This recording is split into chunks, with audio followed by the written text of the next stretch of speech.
Best laid plans of mice and men. Hi, it's Glenn Clark Radio. I promise it's not Simply the Bets, even if you're on YouTube, and it says it's Simply the Bets. We did that yesterday, and if you missed it, it was glorious. I mean, you really should be kicking yourself over the fact that you weren't there for it, but this is a different thing.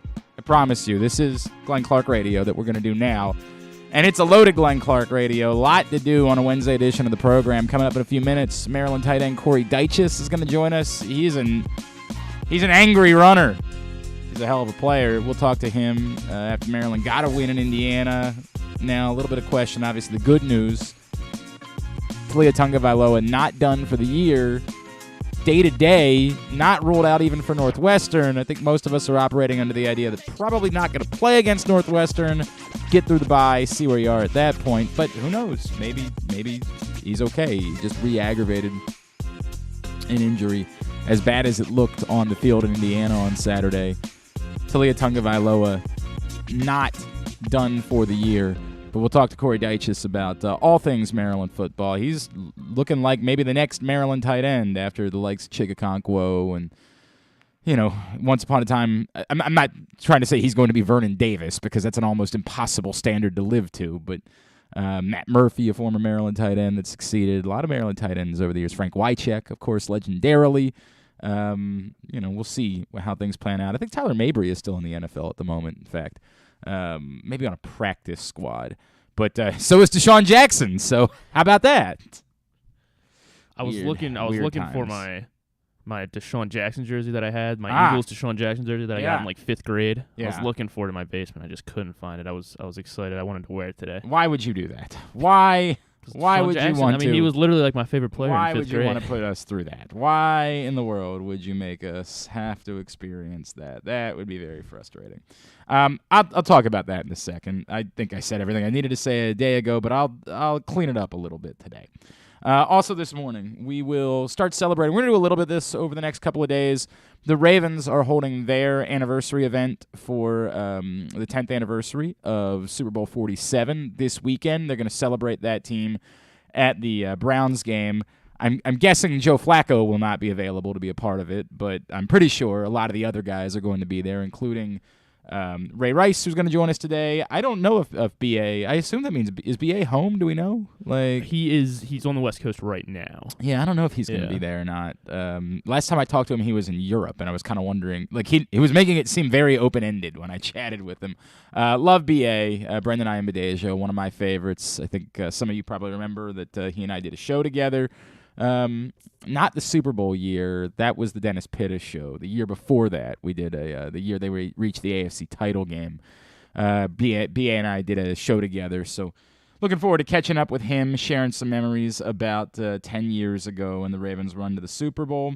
And also this morning, Tyler Dunne, author of The Blood and Guts, How Tight Ends Save Football. It's quite a dramatic statement. How they save football. We're going to talk to Tyler Dunne. I have gotten a couple chapters into the book. I have specifically chosen to read the more relevant local chapters, like the John Mackey chapter in there. There's also an Ozzie Newsome chapter in there. So I chose those, and I've enjoyed them a great deal. This dude loves tight ends. This guy, he freaking loves tight ends, and it shows. And it's a really good read, so I'm looking forward to chatting with Tyler Dunne about that here in a bit. And Drew Forrester, right, yeah, we got to do that too. Like all these other things are like, yeah, we got a great show, and then we're like, oh, right, and also Drew. We can really do about that. It's what it is. Did you send me the information that I need? I should have. All yes. right, I got it. Yes. I got it. Very good. Yeah. All right, so all that coming up on the program today. Today's show is brought to you by the FanDuel Sportsbook at Live Casino and Hotel Maryland. By the way, look, I love Leon Twyman. We had him on Simply the Bets yesterday, which, again, was a show we did yesterday, not today. Leon Twyman's going over. I always say, hey, man, what else do we need to know about what's going on this week? And he goes over all the various things that are going on. Of course, they got same game parlay plus available. They've got still the promotion where you can register your $25 Super Bowl futures bet in order to win 2 tickets to the Super Bowl. They got all sorts of stuff going on. Kind of casually left out a pretty big deal. Tonight, in the FanDuel Sportsbook at Live Casino and Hotel, a live appearance by George Murasan. My Giant! George Murasan's going to be there hanging out to watch the first Wizards game of the season. That's pretty cool. In the FanDuels. Yeah, it's very cool. I got to be honest with you. I was a little bit mad. I was like, hey, dude, how do we get him on my show? And he was like, well, you can come out. And I was like, that's not the question that I asked, Leon. I had George Murasan on once, so I don't, it's not a big deal to me. Like, I'll live. But, oh, man, George Murasan's going to be there. That's cool, man. So I would encourage you, if you don't have plans for tonight, even if you're not a Wizards fan, and I get it, there's very few of them anywhere. Like, it's just the reality. I consider myself a Wizards fan. Why? Because basketball's a fun sport, and I need a reason to watch the NBA when it's not April. Right. Well, you can watch the NBA. There are games on every night. I need to have a team I'm rooting for. I need to have a rooting interest. But I don't understand why it would be the Wizards. Because they're nearby, and I can go to their games if I want to. You live in Westminster. They're not nearby anything. It's like an hour. It's like an hour, a little over an hour. It's a bit more than an hour. It's not when I drive. No. You can't do anything about how hellacious traffic is. You can't change that in any way. There is no world in which you can go to a Wizards game ever within an hour. Not a possibility. It has never happened. If they play the game at 3 a.m, you wouldn't be able to get there in an hour. Stop. If you're a Wizards fan, you're a Wizards fan. That's your choice. I just don't get it. That's my point. I don't understand. Like, again, this is a little bit more unique. At least the handful of people around here that are Capitals fans, the team was good. Like, the Wizards stink and have always stunk, have never been relevant, and have no local this year they have a local connection. Will Barton is a Wizard. And, obviously, Wes Unseld Jr. You know what? This is probably the most local connection there's ever been to the Wizards at this point. They've never been good, but I'm used to that because I'm an Orioles fan. So. Well, the Orioles have actually been good sometimes. Yeah, they have been good sometimes. Well, the Wizards when they sneak in that 8 spot, yeah, that's not good. It's so exciting. That's just participating. God, I don't know why Bradley Beal is just stuck around. I don't know, man. Like, he's got a good life. Who cares? I'm not judging Bradley Beal. We're not going to talk about the Wizards. Who gives a rat's ass about the Wizards? I care about George Murasan, who's going to be in the FanDuel Sportsbook at Live Casino in Hotel Maryland tonight, so I encourage you to check that out. All right. Look, the DeSean Jackson thing, if you want me to get worked up, I got it all out yesterday. There's 2 different things going on here. The first thing is the DeSean Jackson part of it, which is irrelevant. And that's the part that we can't, it's tough to say out loud because we're thinking too much about the other part of it. But on surface level, signing DeSean Jackson to your practice squad is a giant nothing. It could not be less relevant. Who cares? It's not hurting something. It's not taking away an opportunity from a player that should be getting it. I believe the player they released from the practice squad was Slade Bolden, who was hurt anyway. Like, stop. You don't care this much. You really don't. Not about DeSean Jackson individually. Obviously, what you care about is you're doing it again. That's the part. Like, we're not really reflecting on DeSean Jackson. If the Ravens did this at another position with a comparable player, I'm trying to think of who a veteran cornerback is that's out there on the street. I'm sorry, we just don't pay attention to cornerback the same way. I don't know who might not be on a team at this point that would be of a relevant age that you could... Jimmy Smith would have been the perfect argument, right? If they brought back Jimmy Smith this season, we wouldn't have blinked, would we? We would have been like, okay, sure. It can't hurt to have some depth. Why not? If Jimmy Smith decided in September he wanted to play again, and the Ravens were like, dude, we kind of moved on, and you didn't do training camp, and we're not sure what shape you're in. Look, we'll give you a shot on the practice squad, and we'll go from there. We would have said, cool. Yeah, all right, sure. It's Jimmy Smith. Why wouldn't we? Jimmy Smith's a little bit younger than DeSean Jackson, so it's not a direct comparison. I'm trying to think of. I couldn't possibly tell you who a 30. My God, Malcolm Butler, maybe. I don't know. He's a free agent. I don't know when Malcolm Butler last played in the NFL. Yeah. If I'm being totally honest with you, it might have been 5 years since Malcolm Butler played in the NFL. Richard Sherman. Did he play last year? A little bit. He played some. Wasn't he in like Tampa at one point? Didn't he attempt to? I want to say he was in. I really do believe that he was in Tampa last year, if I remember correctly. How old is Richard Sherman? Is he 35? He's 34. He's 34. So okay, that's about the same, right? Like, DeSean Jackson's 35, Richard Sherman's 34. Yeah, he was with the Bucs last year. So if they signed Richard Sherman and put him on the practice squad, we'd probably talk a little bit about like him losing his mind this offseason. We'd probably have some concerns about that, but he seems to be holding up okay as he does this broadcast thing. Our reaction would be whatever. We'd be largely indifferent. We'd probably think it was kind of cool that Richard Sherman. We'd start saying, sorry ass Crabtree all over the place. We would think it was kind of neat that Richard Sherman was a Raven at this point. And maybe if the Ravens hadn't done this so many times over the years, we wouldn't feel as strongly that we do about DeSean Jackson.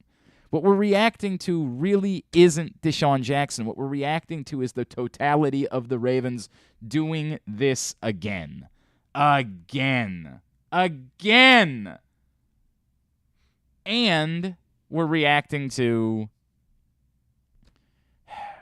also reacting to the fact that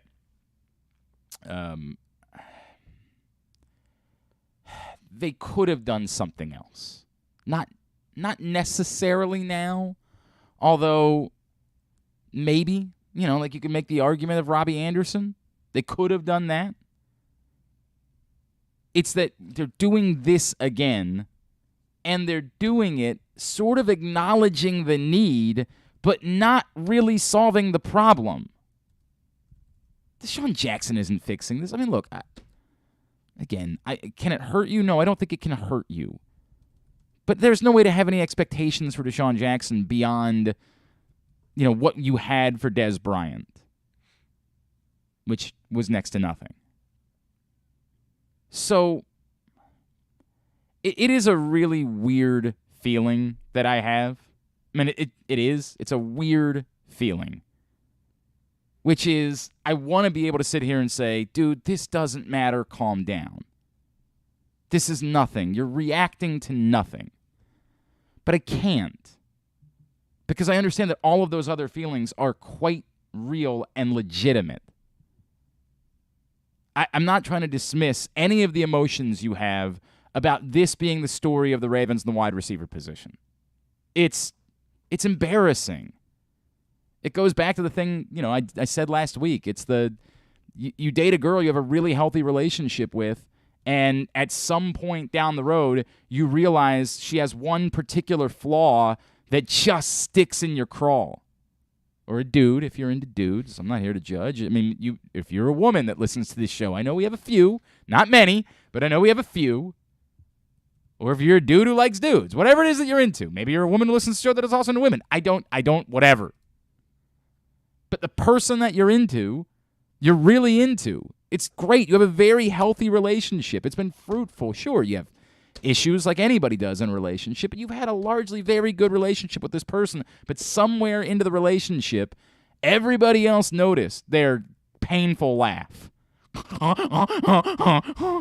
And you never did because you were in love.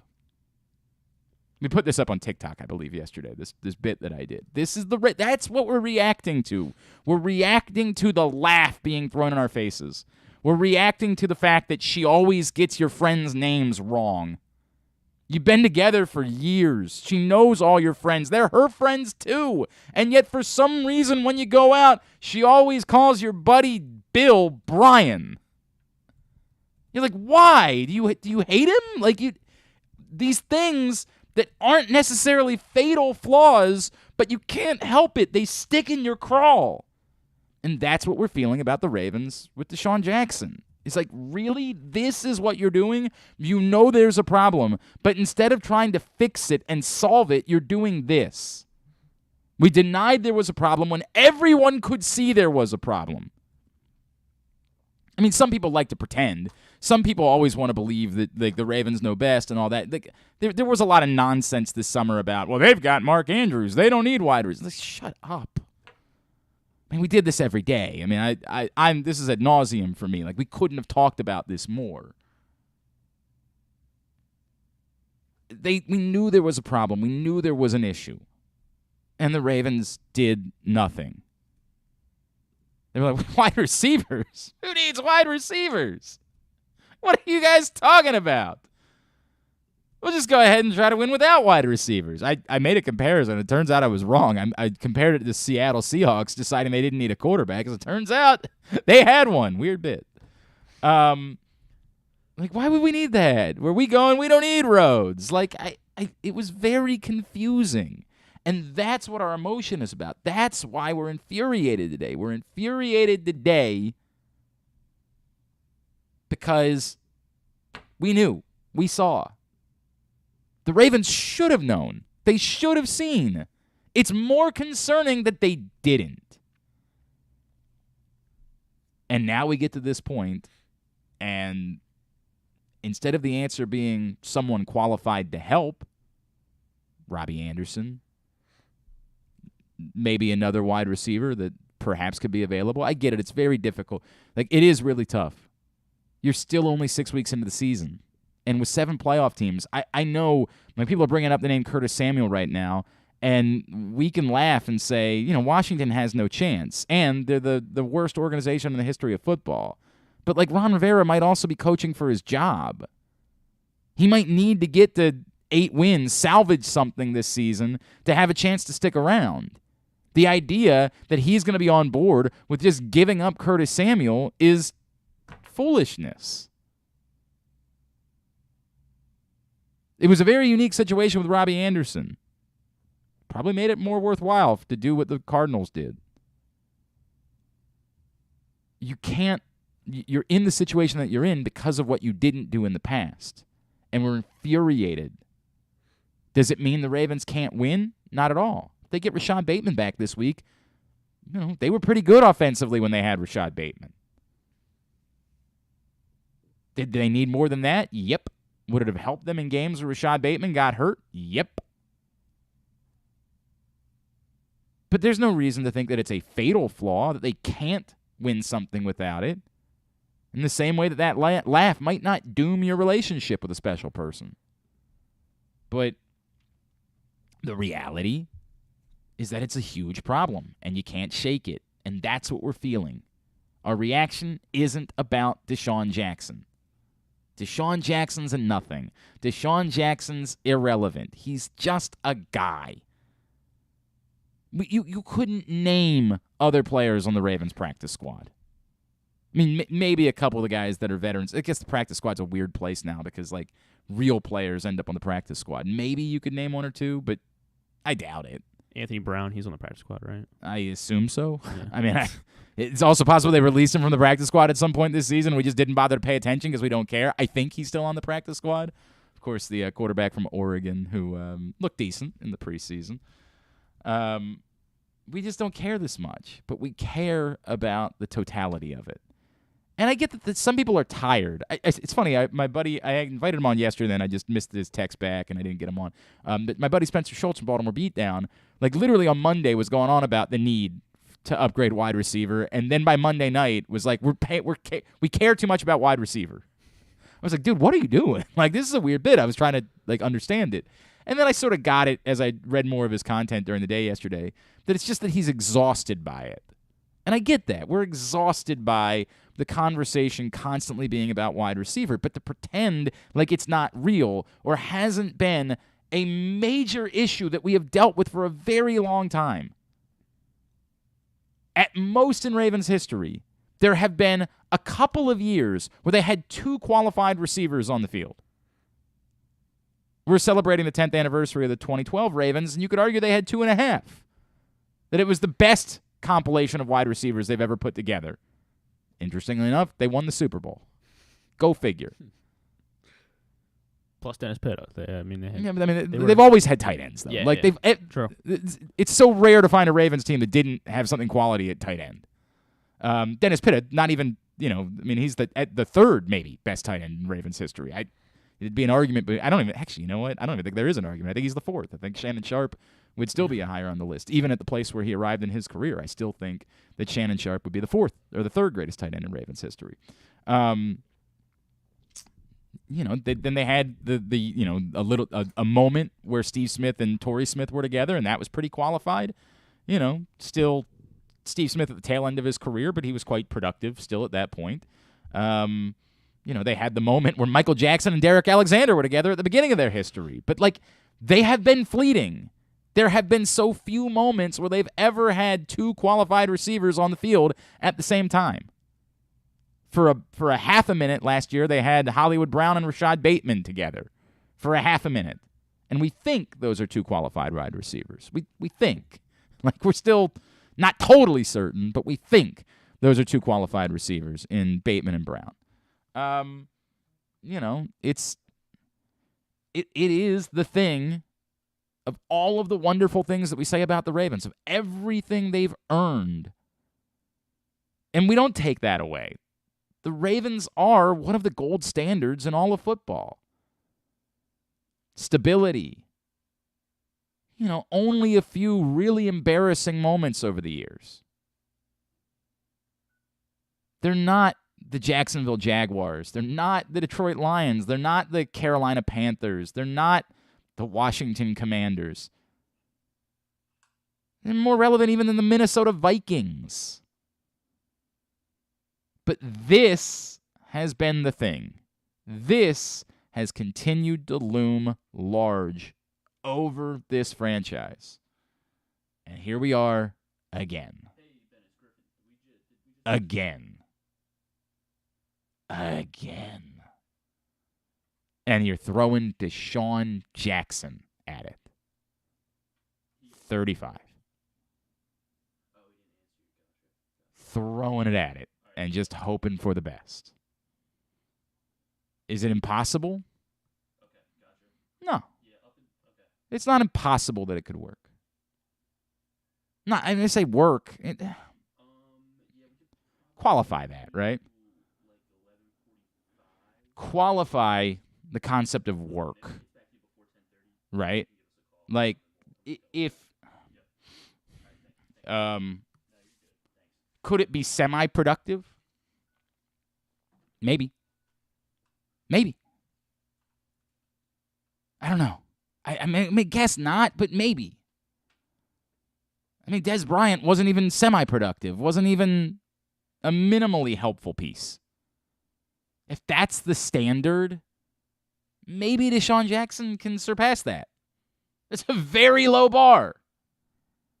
Extraordinarily low bar. But there's a bigger problem. And it's unbelievable. To the point where it reminds you of Dan Duquette, when they would ask about international signings, and he would be like, we philosophically object to the idea of participating in that market. And you'd be like, yeah, dude, okay. So you're just going to lose? The value that you, making a statement, it makes you wonder about, are the Ravens just saying, we won't pay wide receivers what they're worth? So you're just going to lose? We credit the Ravens for zigging where other teams zagging, right? Everybody else is devaluing these other positions, so the Ravens can step in and get really good players at those positions. Cool? This fell into the Tyler Linderbaum conversation I was having this week. Where everybody wants to believe that they're watching a guy that's going to be a 10-year, high-quality pro. And we don't know that, but sure, there's a possibility of that. But is that more impactful? And does that get you closer than a splashy player at another position? A wide receiver. An edge rusher. I don't know that it does. I like Tyler Linderbaum. This is not me being down on Tyler Linderbaum, despite the fact that was egregious, obviously, what happened on Sunday. I've seen a lot of good from Tyler Linderbaum. But do I know that a quality 10-year center is a more helpful piece in building a Super Bowl champion than a short-term, high-level wide receiver? Sure as F don't. I don't. I don't know how anybody could pretend like they could. And to say, well, we won because we found that guy, I don't know, maybe. I hope, because that's the guy the Ravens have.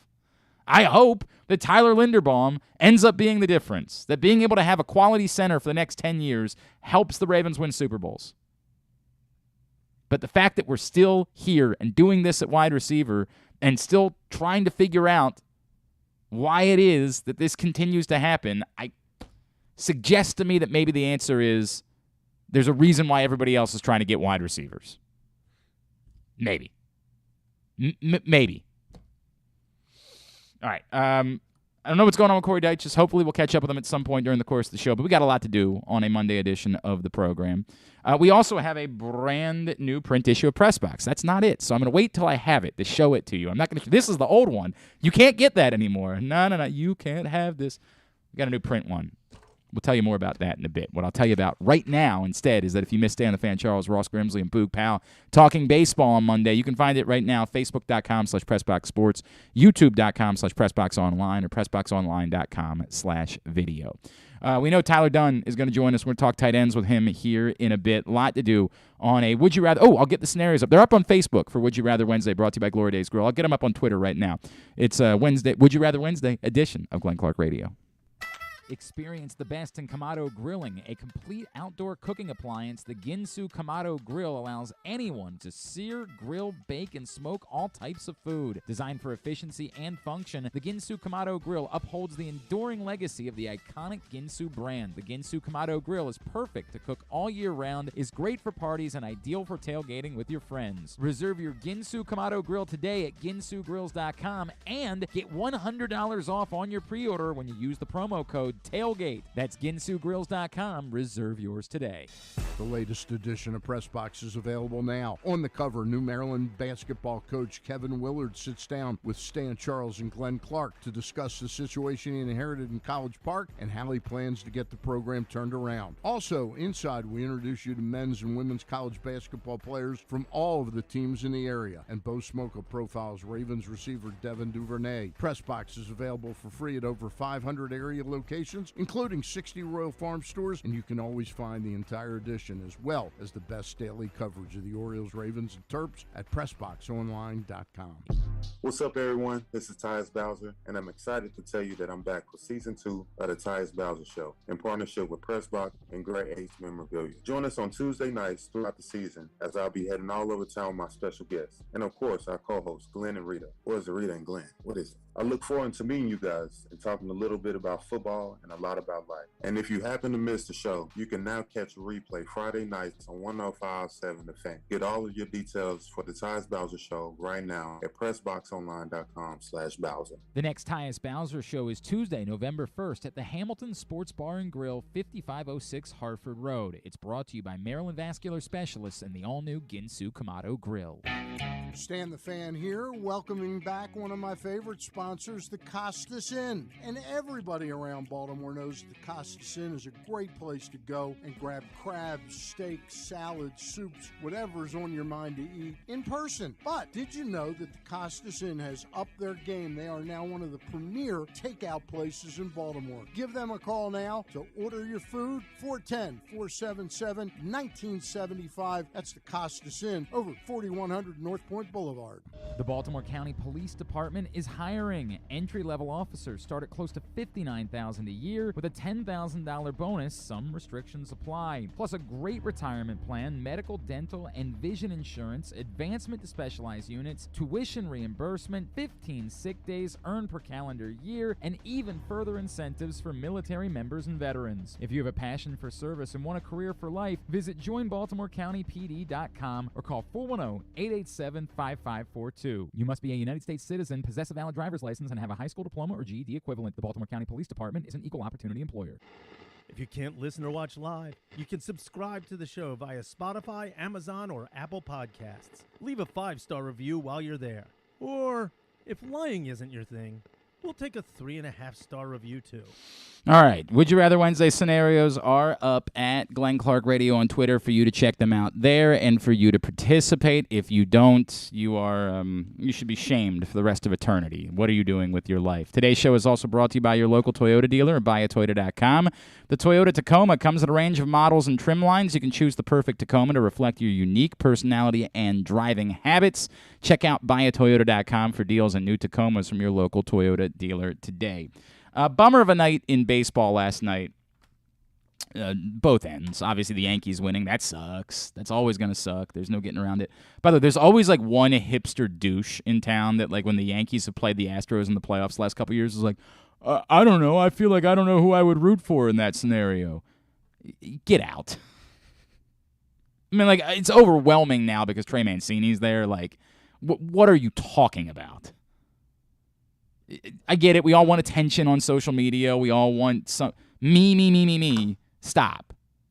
You're rooting for the Astros because, one, Trey Mancini is an Astro, and two, they're not the Yankees. This ain't hard. You root for the team that isn't the Yankees, unless that team is the Red Sox, in which case you root for, the stadium to collapse. This is not a difficult thing. I get it. We all want attention. We all want to seem very cool and special, and we all want somebody to tell us we're pretty. Where's Carson when I need him to tell everybody that they're pretty? You might have to take on that role, Griffin. All right. You might have to be the one. Tell everyone they're very pretty. Everyone, you are very, very pretty. Thank you. All right. Thank you. Now you know you're very pretty, and so you can shut up about, I don't know who to root for. Just shut up. God. So that sucked. I mean, that sucks. But Yankees-Astros ALCS starts tonight. Quick turnaround, obviously, for the Yankees after playing Game 5 yesterday. So they have to start Jameson Taillon in Game 1 against Justin Verlander tonight. And then I assume we're all rooting for the Padres. I guess there might be some of you that are rooting for the Phillies for some reason, but I would imagine Manny Machado would make most of it. There is always, the douchebags that are like, oh, I don't like Manny Machado because he didn't run hard enough. Like, get the F out of here. One of the greatest baseball players we ever got to watch in this city, and you've just decided that you don't like him. That, God bless. I wish you well with your life, but you offer nothing. I assume we're all rooting for the Padres. Or again, those of us with brains are all rooting for the Padres. So that sucked. They got absolutely overwhelmed by Zach Wheeler. One hit over 7 innings.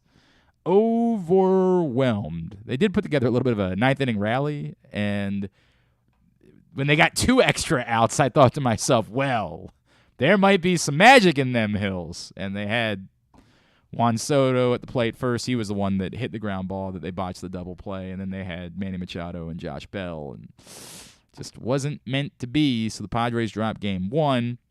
I think most people have assumed that even though the Padres surrender home field advantage, that was a series that was likely to go a little bit longer. It's not like Yu Darvish pitched poorly. Mm-hmm. He did give up the longest home run I've ever seen in my life to Kyle Schwarber. Holy balls, man. Like, I've seen a lot of things. I haven't seen a lot like that. That was insanity. So, that was kind of crazy. But outside of that, Yu Darvish pitched well. He gave up he had 2 regrettable pitches during the course of the game. Other than that, he was really good for 7 innings. So I don't think – I'm not like worried that the Padres just fall apart because they dropped Game 1. They get to turn around and, they got more good pitching. Although, of course, the Phillies get to start Aaron Nola this afternoon. So they got that going for them, which is nice. That game, again, that'll be the 4:30 game this afternoon. Game 2 between the Padres and the Phillies. And then the 7:30 game tonight will be the ALCS Game 1. Yankees. What it is. What are you going to do? What are you going to do? The Yankees, indeed, will take on the Astros in that. Maybe they'll get embarrassed because Verlander's on the mound, and they're going with Taillon. Yeah, I hope that's the case. They're tired. I hope they get their asses kicked. I hope they get hammered during the course of this series. The other interesting story, and again, it's not local, so I don't think we're paying attention to it all that much, but definitely an interesting story in the NFL is Robert Irsay making the comments. By the way, are there 2 people that you could like less? I said Robert Irsay. Yeah. Well, there's no one you could like less. Jim Irsay, of course, and Dan Snyder, the 2 of the most unlikable people you could imagine involved in this. Jim Irsay, the owner of the Colts, at the NFL owners' meetings this week, suggests that it might be time for Daniel Snyder to go and that it might be time for him to be removed by a vote from other NFL owners. And, again, some of the stuff that Al Michaels said recently, the fact that high-level partners of the league are saying this louder and louder does make you think that this is becoming more real. Now, I don't care. As I said a million times before, I'm in a weird place where the misery of the Washington Commanders once upon a time just used to soothe my soul because I truly hated that franchise. Growing up when we didn't have football and me being convinced that I was supposed to be a Washington Commanders fan, like Griffin has decided to be a Washington Wizards fan for some reason. As soon as the Baltimore Bullets come back, it was infuriating. It's infuriating anytime anyone tries to suggest that Baltimore is part of the Washington market. And people that come in from all over the place always think that way. Like, well, we could get 2 markets there. No, you can't market to Baltimore. Every time I hear someone run, like a fast food company, run commercials in Baltimore, and you guys can check out our mumbo sauce. And you're like, nobody in Baltimore gives a rat's ass about that. That is a DC thing. And it's fine, by the way. I don't dislike mumbo sauce, but we don't care about it here. There are 2 very different markets that agree on very few things. Maryland is one thing that, sports-wise, stands out. Otherwise, very little. Again, there's a handful of Capitals fans up here,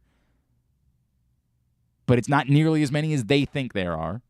I mean, the ones that are Capitals fans, they think everybody up here likes the Capitals. It ain't. We've done all of the research. There's very little.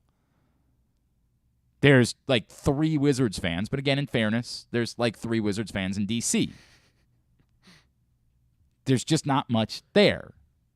So once upon a time, I hated that franchise because they tried to force them upon me once upon a time. I would want to sit down as a kid and watch a big game. Like the Cowboys would be playing the 49ers. And I'd be like, man, I can't wait to watch that game. And then I'd flip my TV on and find out that they had the Redskins-Cardinals game was the game that I got to watch. So I did. I hated them. I got over it after a point because it got so embarrassing, and I felt for the people down there. I really do. There are people that have truly been through a lot. They're just fans of a team. I respect it. I respect rooting for the team where you're from. Instead of just abandoning it and deciding to be a Cowboys fan or deciding to be a Lakers fan or whatever stupid thing. I have great respect for people that just say, look, I don't care if they're bad. This is part of my identity. My father grew up taking me to games. This is the team that I root for. And I started at some point to genuinely feel bad for those people for everything that they've been through. But then there's a very practical side of it, which is it's one less competitive organization. Instead of competing against 31 other NFL teams to try to win a Super Bowl every year, the truth is you've only had to compete against 30 because Washington isn't one. So I've kind of wavered on my feelings of this. For those people, they don't deserve to still have to have Dan Snyder own the football team. They deserve for there to be competence and, relevance to that franchise. For those people that have suffered and stuck through. But, as a Ravens fan, it wouldn't hurt to have one less team you got to worry about every year. It doesn't hurt to know, well, there's definitely one team that has no chance. So instead of competing against 31, you get to compete against 30. So I've always been torn about this. I don't know how I feel. I mean, by human decency standards, of course, Daniel Snyder should not be allowed to own an NFL team. Of course. Of course. And we should probably be capable of just saying that. And it looks like we're finally moving towards that. I mean, he still appears to be digging in and, fighting and scratching and clawing and doing everything in his power. But it does finally feel like we're moving in the direction that dude is no longer going to be allowed to be a part of this thing. It's slow, and I'm sure everybody in D.C. would say to themselves, could we please speed this process up a little bit? But it looks like the winds are blowing that day is finally coming. All right, joining us now, really excited. I have been diving into this book. It's called The Blood and Guts, How Tight Ends Save Football. You can see it right there if you're with us on the video stream. It's a really fascinating read, and I admit that I have not, I've been skipping around because I wanted to get to the local. I read the John Mackey chapter, I read the Ozzie Newsome chapter, I read a little bit of the Ghost from the Post stuff. I've been kind of moving all around in this book, but I'm really excited to welcome Tyler Dunne, the author of The Blood and Guts, to GCR. Tyler, it's Glenn in Baltimore. It's great to chat with you, man. Thank you so much for taking a couple of minutes for us. Glenn, it's a pleasure to be here, brother. Thanks so much for having me. You sound like a tight end savant, aficionado yourself, so I appreciate it. Well, it's a very unique market. Like that, we haven't had much going for us at wide receiver over the years in Baltimore, but we have been blessed with a lot of high-end tight end play in our history. So that is a position. As much as I love tight end, after I read your foreword for this book, I realized there is no human being that could possibly love tight ends the way that you, sir, love tight ends. Can you tell me where this came from? Like, what was it for you as you were covering football, as you were around the game, that gave you such a fascination about the tight end position?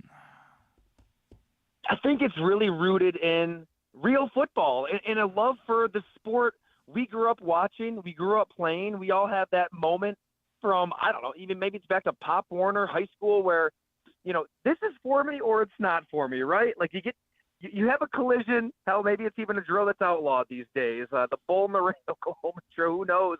Maybe it's playing under the lights, that adrenaline rush you get with all your friends and your family in the stands. I don't know. I feel like the real football that we all kind of fell in love with is, look no further than last weekend, right? Chris Jones is just falling on top of a quarterback and flagged for it. And Grady Jarrett basically does the same thing, and he gets flagged for it. I just kind of get a little infuriated when the league is seeking this magical utopian middle ground that frankly does not exist. Now, do we want DBs maiming receivers across the middle? Obviously not. Right. Nobody wants the headhunting that we saw back in the day. I guess I'm just of the class of people that believes there's an element of risk that comes with playing football. It's not like you're picking up a baseball bat, meeting your buddies out at the park, and that's okay, right? That's okay. If this is for people and it's not for people, and the NFL is the absolute best of the very best to take on this high pressure, high intensity, high adrenaline rush environment, high violence environment. And I wanted to figure out where that is preserved. What position, what player is keeping real football alive, and that's kind of what sent me all over the country to hang out with. That's cool. The glorious NFL tight end. And by the way, you've sold me quickly. Like, it didn't take me long into reading the book to sort of buy into what it is that you're selling. I'm like, you know what? You're right. There is something really magical about the idea. These are freaks. These aren't human beings. Like, I remember the first time I was ever around Vernon Davis, and I'm like, what is this? Like, what am I looking at in this person? Who are you? They are magical. It was also kind of cool for me because the first two chapters I read were the John Mackey chapter and the Ozzie Newsome chapter, and like the realization of just how truly different these guys were, but both playing at the same position and both doing things that we had never seen before at that position. I want to go to John Mackey first, if I could, Tyler, because it was interesting, man, and I asked this as a question, not a criticism. I hope you understand that. A lot of the John Mackey story for so many people is the part that you alluded to at the end of the chapter, is where his life took him and what he had to deal with and how his amazing wife Sylvia had to take care of him and the impact that had on how football changed. It seemed like you wanted the chapter to be more about celebrating John Mackey, the player, and less about what playing football caused him in the rest of his life. Not that you ignored it. It just seemed like you wanted to celebrate it more. Can you take me through how you kind of walk through those two things in looking at the life of John Mackey? Hey, I get it, right? This is a profession unlike any other, and you're going to have both ends of that spectrum. Sadly, it's unbelievably depressing and sad what happened to John Mackey later in life. And, he had a really great relationship with Jackie Smith. That's chapter 3.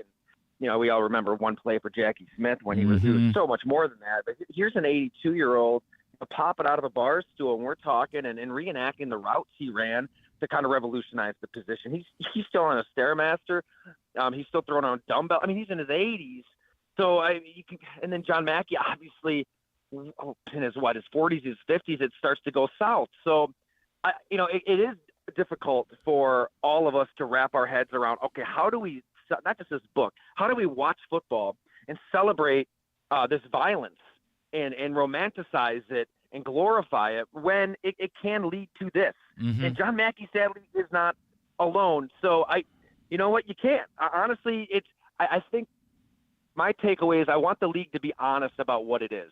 There is going to be an element of risk, but it's an unsafe profession. It's an unsafe sport. Unless you want it to be flag football or touch football, sadly, there's going to be injuries and there's going to be brain trauma. And thank God in 2022, we know what that can do to you later in life. That connection, that correlation it's there. And anybody who denies it is kidding themselves.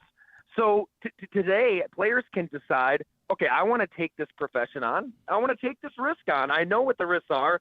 And John Mackey's era, sadly, you didn't. And I can't speak for him. I don't know if he would do it all over again. I do know like a guy like Ben Coates, in the 90s with the Patriots. Mm-hmm. He only missed 2 games, and one was a high ankle sprain, one was because his mother died. He played through just insane pain. I mean, a shard of metal cuts him in his head from his helmet. It was one thing after another. He could hardly move around his house. He's in some severe pain today. He doesn't really drive, or at least when we hung out, he wasn't.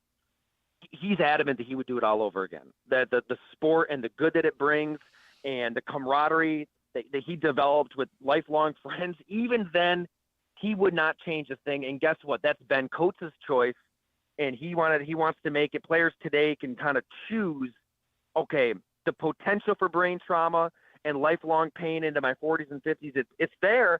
Is it for me or is it not for me? They can make that choice. And I guess what gets me more mad than anything is the NFL kind of, teeing up some propaganda in our face. Sure. Trying to sell this as a safe game when it's not. It's not. I'm not saying it's a safe game because it absolutely is not. Right. No, there's no question. And by the way, and I hope you understand, I wasn't trying to criticize the chapter. That's a great question. It's just I wrap my head around that every day. it's very difficult, right? Because you want to celebrate the greatness of John Mackey, and the anecdotes from Bill Curry are wonderful about John Mackey. It's very difficult because almost more than anyone in football history, he was a walking example of exactly what was going on. Tyler Dunne is with us. The book is The Blood and Guts: How Tight Ends Save Football. Then I get to the Ozzie Newsome chapter, and I have to, I'm going to heap a ton of praise. The line that you drew between Ozzie Newsome, the football player, the calming chaos, to Ozzie Newsome, the general manager, is incredible. That there's this unbelievable parallel from what he brought to the table as a football player and the impact of Bear Bryant on his life to what he took to leading this organization, turning it into a 2-time Super Bowl champion organization and a model organization in pro sports from basically nothing when the organization started. It really is a truly incredible story of someone who is at the absolute highest of the highs, both as a player and executive. I appreciate that. Yeah, it probably starts with how he was discovered. When today you see all sorts of wide receivers getting transitioned to the tight end position because they got this receiving ability. Hey, add 20, 30, 40 pounds, make you a tight end. It's commonplace now. I mean, Dallas Clark's talking about pound and protein shakes, and George Kittle did the same thing. It's basically just a rite of passage at this point. Back then, it was odd. It was strange. Sam Rutigliano was just crucified for choosing Ozzie Newsome to be a tight end. Right. It was different for that era, and he sent Rich Kotite, his receivers coach, out to Ozzie just to look at his back end. Hey, how's that derriere? Is that large enough to grow into a tight end? Rich Kotite said yes. They draft him, they bring him in, they put on a little weight, and look, he's not a road grading tight end, but all of that receiving ability unleashed down the field, and really, I mean, just literally not dropping a pass after that one that we started the chapter with. He caught everything. His ability to look the ball in just speaks to his life experiences, and being so calm in the middle of chaos absolutely relates to his life as a GM. And everybody wants Art Modell dead, at least in Cleveland, and they've got nothing. The roster's gutted. Their personnel staff is stripped. They're working out of a police barrack. They're lining up VHS tapes around the border, and what Modell and Ted Marchibroda. I mean, I'm sure your listeners know, right? They want Lawrence Phillips. They want the big splash. Yep. And Ozzie is that calming presence to take the deep breath and say, hey, these scouts that put in all this work, Jonathan Ogden is at the top of our board. We're taking Jonathan Ogden, and they take Ray Lewis, and then the rest is history. I mean, that's how he operated as a GM, taking in everybody's opinion, right? I mean, it's so collaborative, and yeah, he made that final decision, but it really was the gold standard quickly for how a front office should be run. I'll tell you, I talk to people around the NFL and ask, all right, there's a lot of bad GMs and a lot of bad scouts. We hear how things can go sideways. So who does it right? And the Baltimore Ravens come up again and again and again. I just wish they were better at finding wide receivers, Tyler. I just wish that were the case. We are, I believe it or not, it's been a tough topic for us this week. Tyler Dunne, the future of the tight end position, right? Because we go from these players, and now in more modern times, and you get into the Rob Gronkowskis, the Travis Kelce's here in Baltimore, the Mark Andrews of the world, and how the tight end position has evolved. Do we start to feel as though there's more of an emphasis for finding the unicorn, for finding the freak? Or do we acknowledge there's only so many of these people that can possibly exist? I thought one of the great anecdote about Ozzie Newsome, and we got to figure out exactly what the size of his butt is in order to make this work. And by the way, what's really funny about that, Tyler, is how many times over the years I had Ozzie Newsome reference the size of a player's butt to me. And I'm a straight shoot. I swear to God, it was so funny reading about that, because I remember talking to Ozzie Newsome about Michael Orr, for example, and one of the first things he brought up was the size of his butt. And I was just like, so funny, man. He would know, right? Right? 100%. It was a great anecdote, dude. But yeah, what do you feel like there is this greater emphasis and attempt to find these guys, or is it just you have to accept these people are not normal? There's only so many of them that can come along. I think that teams, if you don't have an athletic tight end, maybe it's not this superhuman Kelsey-like, Kyle Pitts-like, freak show. But if you don't have some version of this athletic tight end, you better be looking for one. And if you're not looking for one, you're probably going to get fired. I mean, that's why Tony Gonzalez is such a pivot point in this book. I think that'd probably be the climax of the book if you're reading it from start to finish, because, he put up these ridiculous numbers and is changing the position and evolving it, even though that Kansas City greatest show on turf offense that Vermeil brought over, that wasn't tight end friendly. I mean, that was all about the receivers. Trent Green told him day one, hey, you're not going to get the ball like you did early in your career. And then he goes to Atlanta and has an epic showdown with Mike Mularkey. I mean, it was an arranged marriage that was doomed from the start. They almost went to blows. They couldn't stand each other. It was, Gonzalez is wondering, why did Atlanta trade for me? And Mularkey's wondering, why did we go after this guy? It's not what I wanted. He was the old school grunter. But for Tony Gonzalez to just force the NFL's hand to evolve and seek the athletic tight end, that's what led to Antonio Gates, which led to Jimmy Graham and everything we see today. So I feel like teams are chasing that unicorn, and maybe they'll hit it once in a while. But the harder tight end I think to find is what you have in Baltimore, a Mark Andrews. It's a George Kittle. It's somebody who has some blocking experience, or at least develops into a pretty good blocker, and can catch the ball and make plays downfield, because they're just not asked to do it in high school. They're not asked to do it in college. Right. I mean, these scouts, Mark Bruner is in the book as an old school tight end. He's a scout for the Steelers now. He says they're just not asked to do it. It's hard. You almost look for the willingness to block. And if you can find that willingness, like they did with Pat Freiermuth, like the Ravens did with Mark Andrews, you can develop it and turn it into a heck of a blocker. It's a very good point, man. And look, we've been very fortunate to have a Mark Andrews type in Baltimore, because I don't know where we would be without there being a Mark Andrews here.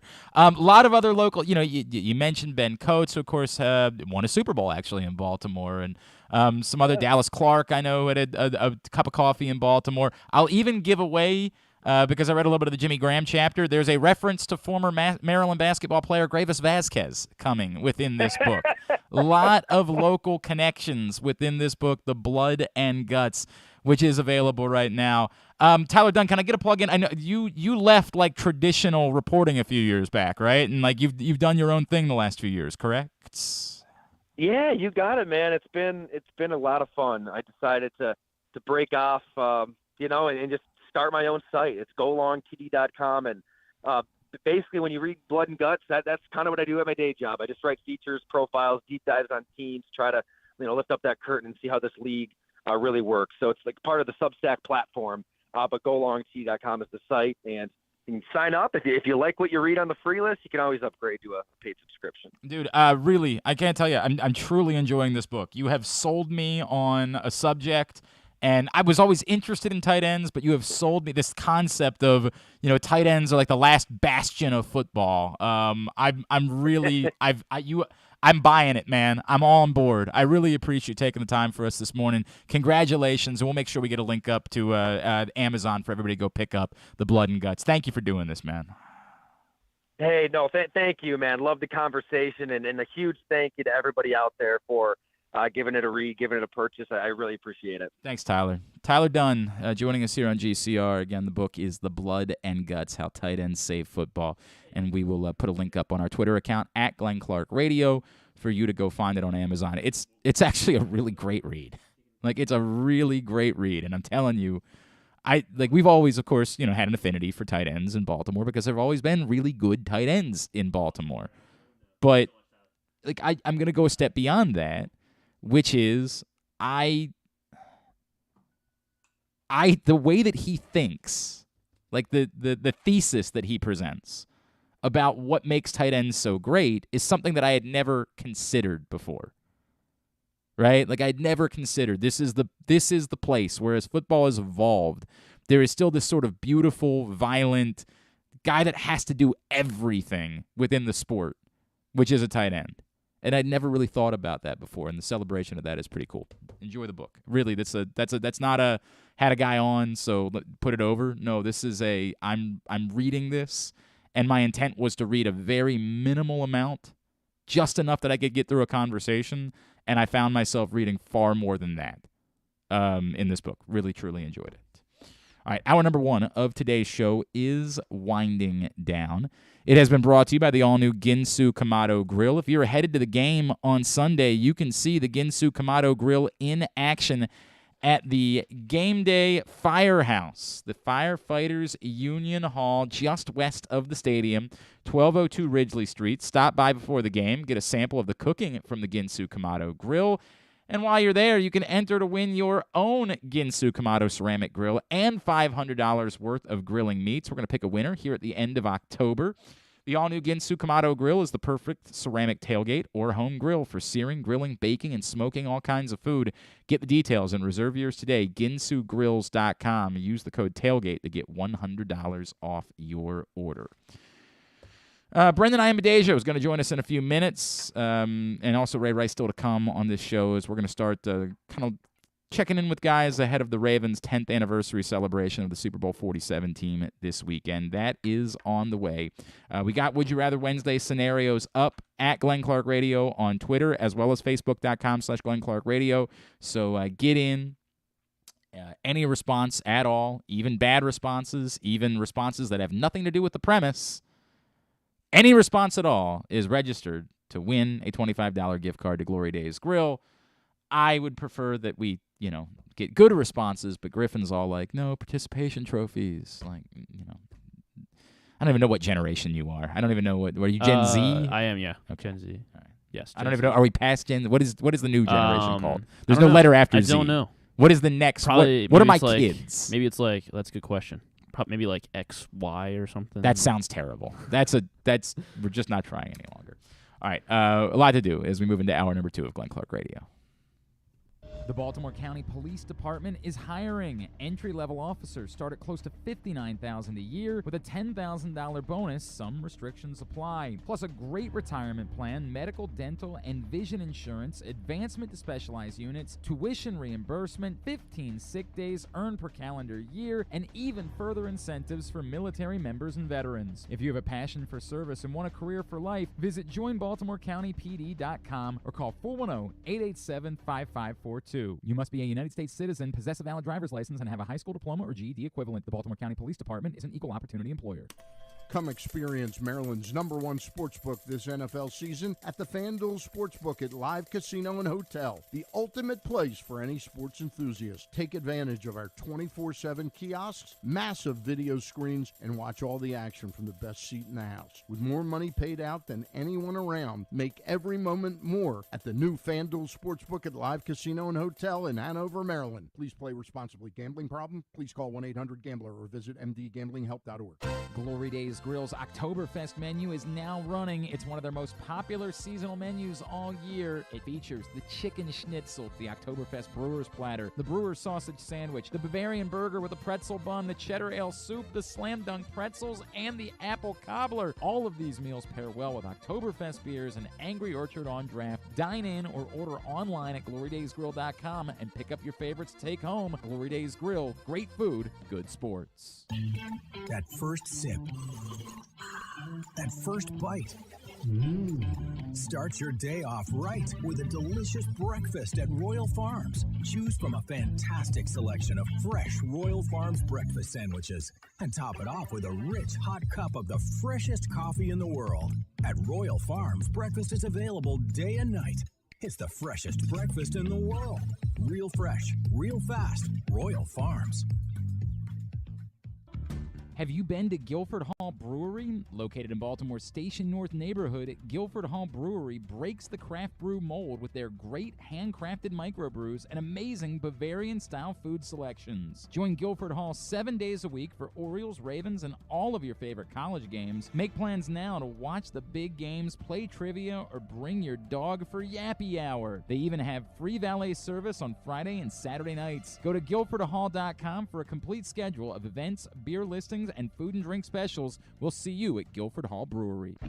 Whether your focus is luxury and comfort, convenience and technologically advanced connectivity, or sporty performance and aggressive styling, we've got the perfect Highlander for you. Check out buyatoyota.com for deals on new Highlanders from your local Toyota dealer today. Tune in to Simply the Bets every Tuesday and Weekend at Bookies every other Thursday at 11:40 a.m. And if you really have nothing better to do, keep listening to this show too. Ryan wanted to know when the trade. He said, "Glenn, I hear your argument about teams not wanting trade guys yet, but when is the trade deadline? Are you worried that teams are never going to be in a position to know they're out of it, and that the Ravens are going to be left holding their, yes, that part of themselves in their hand?" The trade deadline's November 1st, so let me do the math on this. This week that's 2 weeks from now, so we're talking about after week 8. So, for example, if you're in love with Curtis Samuel, I just don't know when teams' bye weeks are, right? So I don't know. Like, it's easy for me to say, well, Washington could lose 2 more games. They could be sitting there at 2-6, and maybe the organization at that point, as disastrous as they are, realizes, hey, the best thing for us to do now is to try to move on from Curtis Samuel or get anything we could get, try to get some draft picks and set things up for whoever the next coach is going to be. Ron Rivera's desires be damned.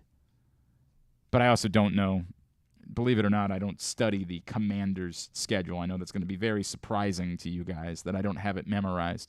So they do have 2 games. So they do have 2 games between now and then. They play the Packers this Sunday, and then they are at the Colts next week.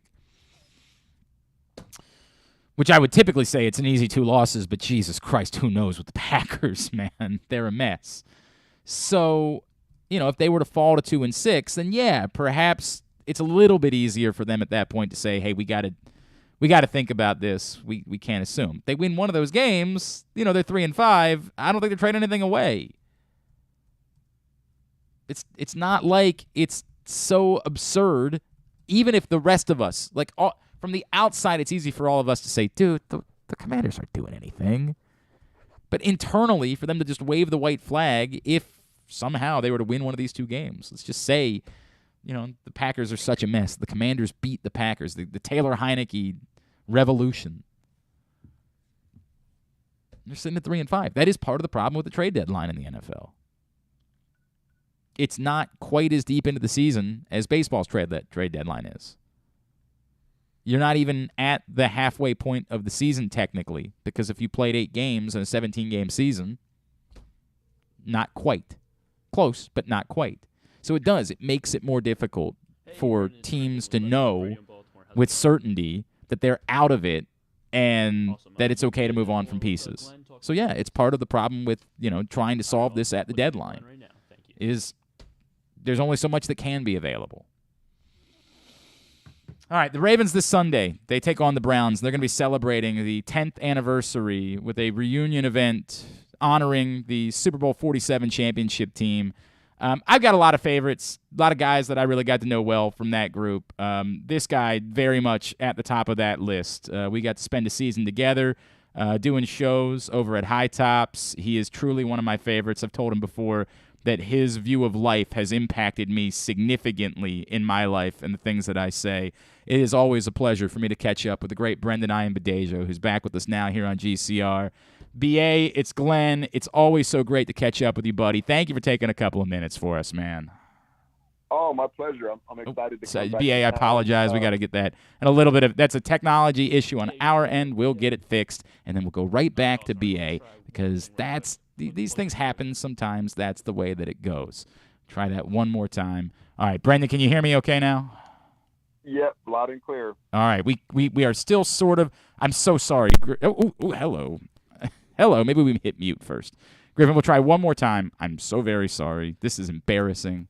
Brendon, I'm sorry. I promise I'm more professional than this. I think you know that. Yeah, it's all good. Hey, There's buddy. technical difficulty. Yeah, right. Hey, man, great to chat with you. Are you going to be able to make it in? Are you coming home? Yeah, I'm gonna be there on Friday. Awesome, man. I love everything about this. All right, so take me back, right? Take me back to, of course, you and I had done the show together the season before. We all remember how that ended in Foxborough. Did you, was your gut going into 2012, dude, we're winning the Super Bowl. We proved everything we needed to prove. Now we just have to go do it. Did you internally believe going into that season you were going to win the Super Bowl that year?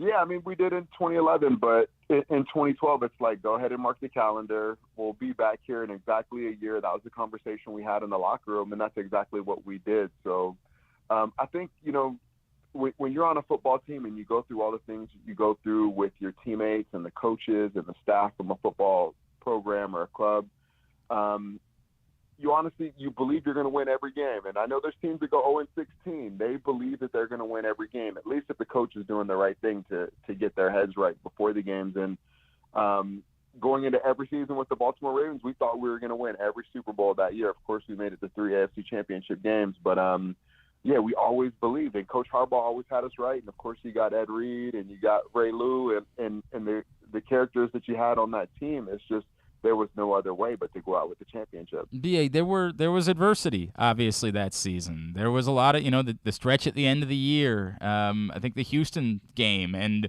maybe some of the backlash you guys, the conversations you had with John Harbaugh afterwards when he wanted to push in practice and you guys didn't think that was right. How did that team hold up through all of those things that you faced during the course of that season? I mean, really, when you look at great families and you look at dynasties, it's never going to be, everything's not going to always be rosy and perfect. And that's why that particular team was so good, because we're willing to address those imperfections head on, and we're willing to have those hard conversations that it took to be great. And there's different points of view, what was the coach's point of view, what was the player's point of view, and collectively, how do we do this together? So you have to love that while things could be tumultuous, they were never fractured. While things could be tough, they were never broken. So I think that's kind of the epitome of that team. And, it was also one of those teams where you had guys in the locker room that had seasons on seasons on seasons. So, with Ray Lewis and with myself, and then even on the offensive side and the offensive line, you had just decades of experience. So it's not like it was a young team that was like, Coach, you need to hold, let's do less. No, I thought we thought together. It's like, oh, maybe we could do a little less and we'll get more benefit out of it. But at the end of the day, it also was trust, and we ultimately trusted each other, and we got the job done. But we're willing to have those hard conversations. We're a less mature team. They're not really in a position. They don't really have the leadership to go through those tough conversations. They might just bury the hatchet and then it might rear its head at a later juncture, and then you're fractured instead of galvanized. So I want to go back if I could, because I feel like the statute of limitations, it's been 10 years, right? I remember how dramatically the Houston thing was reported. The word that was used was mutiny, right? Like, which is a really dramatic word, B.A. What was it as dramatic as it was made out to be publicly, or did you guys kind of chuckle when you heard about it because it was like, nah, dude, like, he wanted us to go hit, and we just sort of said, hey, bro, probably not the day. Like, what did it actually look like after the Houston game? Honestly, like, I don't remember the week. I don't remember, particularly Houston. Like, things I remember is, like, Ray Rice, 4th and 26. That's what I remember. I remember in the locker room after the Patriot game, when we lost it was 2012, but it was a 2011 season. Like, I remember, like, we were going to come back that next season with piss and vinegar. So I think the main thing in that locker room that I remember is that there was just a lot of things going on in the world. There was, a lot of guys knew it was their last season that they were going to play. And this was a chance to really be together and to take advantage of this opportunity of an amazing football team. And then there were some rules and regulations that were put in the NFL at the time where you could go on IR, and then you can come back, and there was guys added to the practice squad. So there was a lot of things that went in our favor. And I'd mentioned trust earlier in our conversation, and it was just about trust. Like, the players wanted to be trusted, the coaching staff wanted to be trusted, that we all had each other's best interest in hand. And so whether that's conversations, whether that's the way that we practice, or whether that's the way that we took care of people inside the facility that didn't even have anything to do with being on the football field on Sunday, these were conversations that we had. So, and we had those conversations, and ultimately you saw the final product at the end. We were the last team standing. So there's not any one particular thing I remember about a particular practice or a particular day. But it was just kind of the whole collective of everything that season, where we did some things that I had never done before, in a locker room. And it was all based around conversations and trust, and how do we build this team to win on February 3rd, 2013. And those were all the things that happened in training camp, or I guess the Houston Texans game. Some of the little individual things I don't remember, but we're building for something bigger, and we're willing to go the long, hard route to get there versus settling. Brendon Ayanbedajo is with us here on GCR. Ravens celebrating the 10th anniversary of the Super Bowl XLVII title team this Sunday against the Browns. B.A., you mentioned things that were going on in the world then, and I've referenced this whenever people talk about distractions over the years, and I definitely remember bringing it up when the insanity of the Colin Kaepernick conversation was going on. I remember you and Matt Burke, and you two had very differing opinions about some serious world issues, and I definitely, kind of sided with you on those particular issues, but it was always fascinating to me because you guys seemed to still be very capable not only of getting along, but even being friendly. Like, I remember you trying to organize a debate with him that you wanted to do about marriage equality at one point.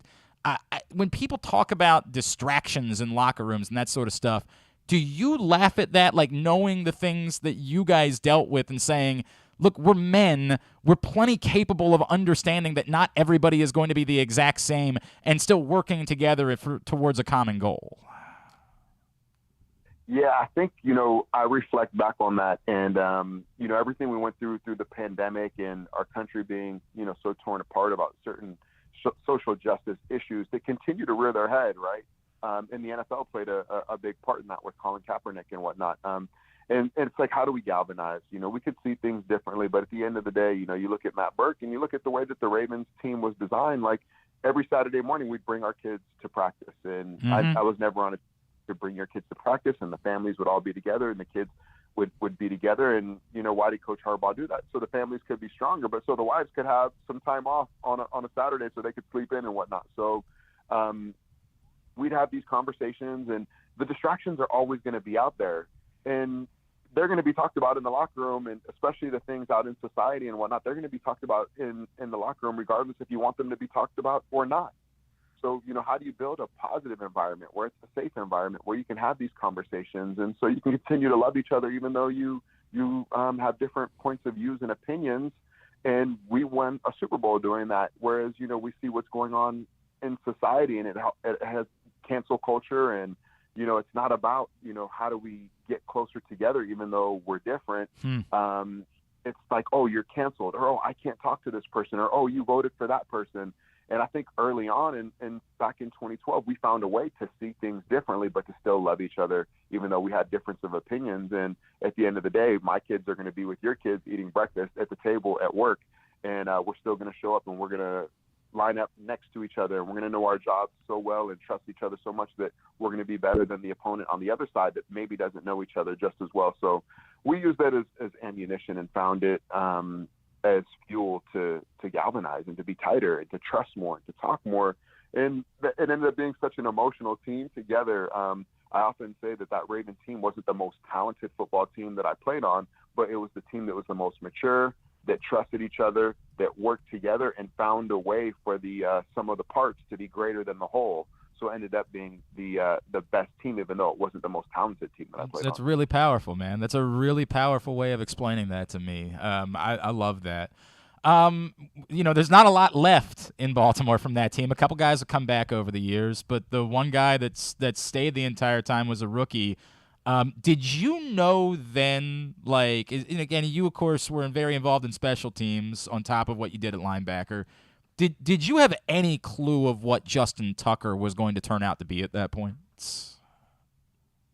Well, I think the thing that I can remember the most is he unseated a veteran, a very good kicker that was before him. And that kicker unseated a legend that was before him. So Justin Tucker comes in, and we're in training camp, and, they're kicking against each other. And the veteran kickers, everything's pristine, everything's quiet, down, set, hut, and we snap the ball. It's a clean kick. The kick either goes in or goes out. Now you got a rookie kicker coming in. The defense gets around him. Other players get around him. We're squirting water on him. We're yelling at him. We're throwing Gatorade at him. We're throwing tape at him. He kicks. The ball goes in every single time. And that was Justin Tucker. So when I saw what he was up against, he wasn't just up against the other kicker. He was up against the whole football team. And he went and won that position in training camp. And I knew there was something special about him. I didn't know that he was going to go on to be the greatest kicker of all time. Prior to him, you think about Matt Stover, but I had Robbie Gould in Chicago. Sure. Also a pretty damn kicker, kicking in the elements, right? So I was with Robbie his rookie year as well. So I'm over here, I'm comparing apples to apples, and I thought that Justin was even more talented than Robbie. There's more things he could do. He was more of a football player, and Robbie's damn good. I don't want to take anything away from Robbie. Of course. So I knew that there was something special in him, and then this guy starts singing opera in the locker, in the showers. You're getting this awesome reverberation of sound and amphitheater, and all these, the noises are so amplified, and it's freaking Justin. So I knew there was something special about him. Obviously, you don't know when you're going to be with the greatest of all time in their particular position. And, sometimes you can, like a Ray Lou or even an Ed Reed. And I would say that Justin's right up there with him. And you got Jonathan Ogden. So some of the greatest of all time, the Ravens were able to find those players and put them in position, and now you see what they are. Yeah, we've been blessed. We have been blessed here. B.A., before I let you go, how has your perspective, your appreciation for that team changed in 10 years? What now do you think about that maybe in the moment you couldn't? I can only imagine, I remember talking to you on the field after the Super Bowl. I know what the moment meant to you. But how has your perspective of it or your appreciation for it changed over a decade now removed from winning that Super Bowl? Man, I just think about the hours of paying attention to all the details, all the little things that I see are missing across the board on the NFL, of course, even on the Ravens, but just across the board. And you don't necessarily, you can only go so far with coaching, but the extra meetings with Ed, extra meetings with Ray, the offensive line going with Matt and taking the extra time, or even Bolden taking the receivers and spending the extra time, Coach Rosberg getting the special teams units together and taking the extra time to do things, whether it's kicking, coverage, and then even with the specialists, with the snappers and the punters. And just we had so many amazing guys and every part of the football team. So now when I watch football teams and, I'm just watching games as a fan and, I'm playing fantasy football. So I'm watching games all day Sunday, and I can see just the little things are missing for so many of those football teams. And it damn near comes from Hall of Fame players. It's not even the coaching, it's a culture that you see is missing when you see the product on the field on Sunday. So I can appreciate that a lot more. And, we sacrifice extra time to be at the facility or extra time to get together at each other's homes. And, that takes away from the families and takes away from some of your extracurricular time. But if you want to be great, then that's what you have to do. So now I see that missing in the game, and I can appreciate it so much more that we took the extra time. And now I get to go to Baltimore on Friday and celebrate for the 10-year anniversary of being a Super Bowl champion. Awesome, man. B.A., I love you. Truly appreciate you not only as a football player, but the impact you had on me as a broadcaster and as a man, and as I become a father myself, and the things that I want to do for my kids. Can't wait to see you this weekend, man. Thank you for taking the time for us this morning. I always appreciate you. Thanks for having me on. Can't wait to be back with everybody in Baltimore this weekend. Let's go get a win against these Browns on Sunday. Love that, man. B.A., Brendon Ayanbedajo, appreciate him taking the time for us. The Ravens will celebrate the 10-year anniversary of Super Bowl XLVII this weekend. And from a Super Bowl champion to a guy that he won something at some point at Glen Burnie, I'm guessing. I don't know. Maybe now an MIAA champion, right? You got that, very similar. Drew Forrester, for some reason, has stopped by and wandered in. Where's my headset? What's going on with my headset? It's not working. Is it really? It's not working? Fix my headset. I don't know the reason. My headset works fine, so Come I don't know there, what to tell Gavin. you. Fix it. Is it honest God, is your headset not working? No, it's not working. Okay, grab the other headset then. Grab the one over here. Grab this one. See if that one works, and we'll figure out Man, you guys what's are going already on. Bottom of the barrel, huh? You guys aren't even talking about the team anymore. They're 3-3. You guys have given up on talking about the team. You want me to keep beating up the fact they don't have any wide receivers? You really want to spend more time talking about DeSean Jackson? That's not their only problem. It's definitely not their only problem, but it stands out pretty significantly. They signed DeSean Jackson. What do you want me to say? They could be. I mean, everybody does this, right? They could be 6-0, blah blah blah. They could be better than 3-3 without any of these wide receivers. If Pat Ricard lines up in the right spot the other day, now they got a 70% chance of winning. If Lamar doesn't get the ball knocked out of his hands, they got a 79% chance of winning. If Andrews catches that ball in the end zone, they got an 88% chance of winning. I mean, I'm with you. I'm not arguing any of those things. They still signed DeSean Jackson. Well, who else is there to sign? But that's the point. Who else is there to sign? I don't want to get this I'm not really defending them, but you want them to sign a wide receiver. So, who else is there to sign? Well, that's again. There's two different things. This is what I talked about at the beginning of the show. The DeSean Jackson thing alone is a nothing. Like, it's nothing. He'll be okay. He'll run around and catch some balls. He probably won't be okay, but he'll be as good as Sammy Watkins was. Which is nothing. That's the bar is very low. You say nothing as if you could go catch a touchdown pass. Well, wait a second. Yeah, right. He'll be okay. What are the circumstances? He's not going to be terrible. I don't think there's not going to be terrible. There's no reason to believe he's going to be helpful. He'll be. But who else are they going to get? This is what you're talking about. Is what I said at the start of the show. DeSean Jackson alone, irrelevant, right? DeSean Jackson alone is a nothing. You couldn't even name the. By the way, it took Drew all of 3 seconds to be bored by what it was that I was saying and start reading. No, it's right in front last of me. Print issue it's right in front of me. Oh, it's the last one. Well, no, this was there's a new one that came out. You mean the most recent one? Yeah. Okay, go ahead. I thought I stumbled on the breaking news. Yeah, right? You're here for the funeral. Breaking news. That alone is not. We're overreacting to it because of the secondary thing. Okay. The secondary thing is, holy F, we're doing this again. We're doing Mike Wallace again, Sammy Watkins again. Des Bryant again. Right.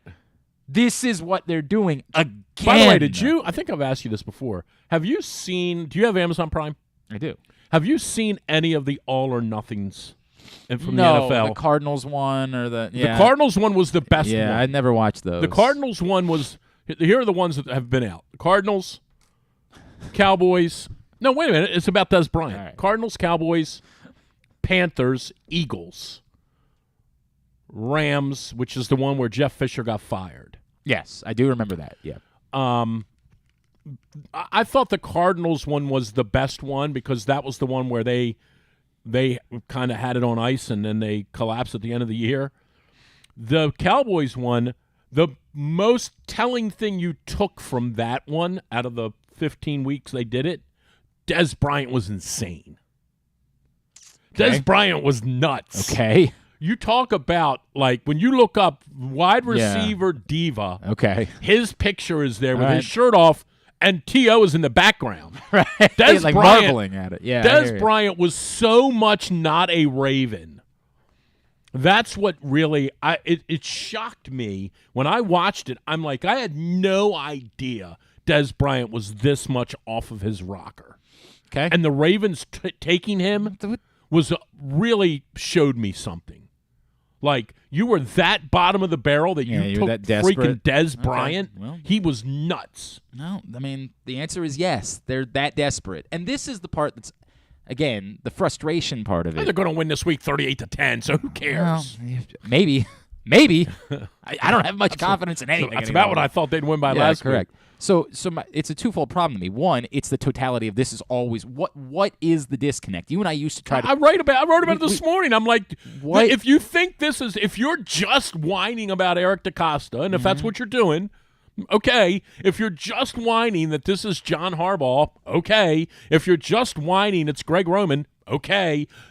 Nobody in the organization's ever been able to pick a wide receiver or sign one. There have been we tried to do the They've math. had 4 good ones. 3 of them they stole from other teams, and 1 they drafted. So in their history, Literally. they've had 3 seasons where they've had a qualified wide receiver duo on the field together.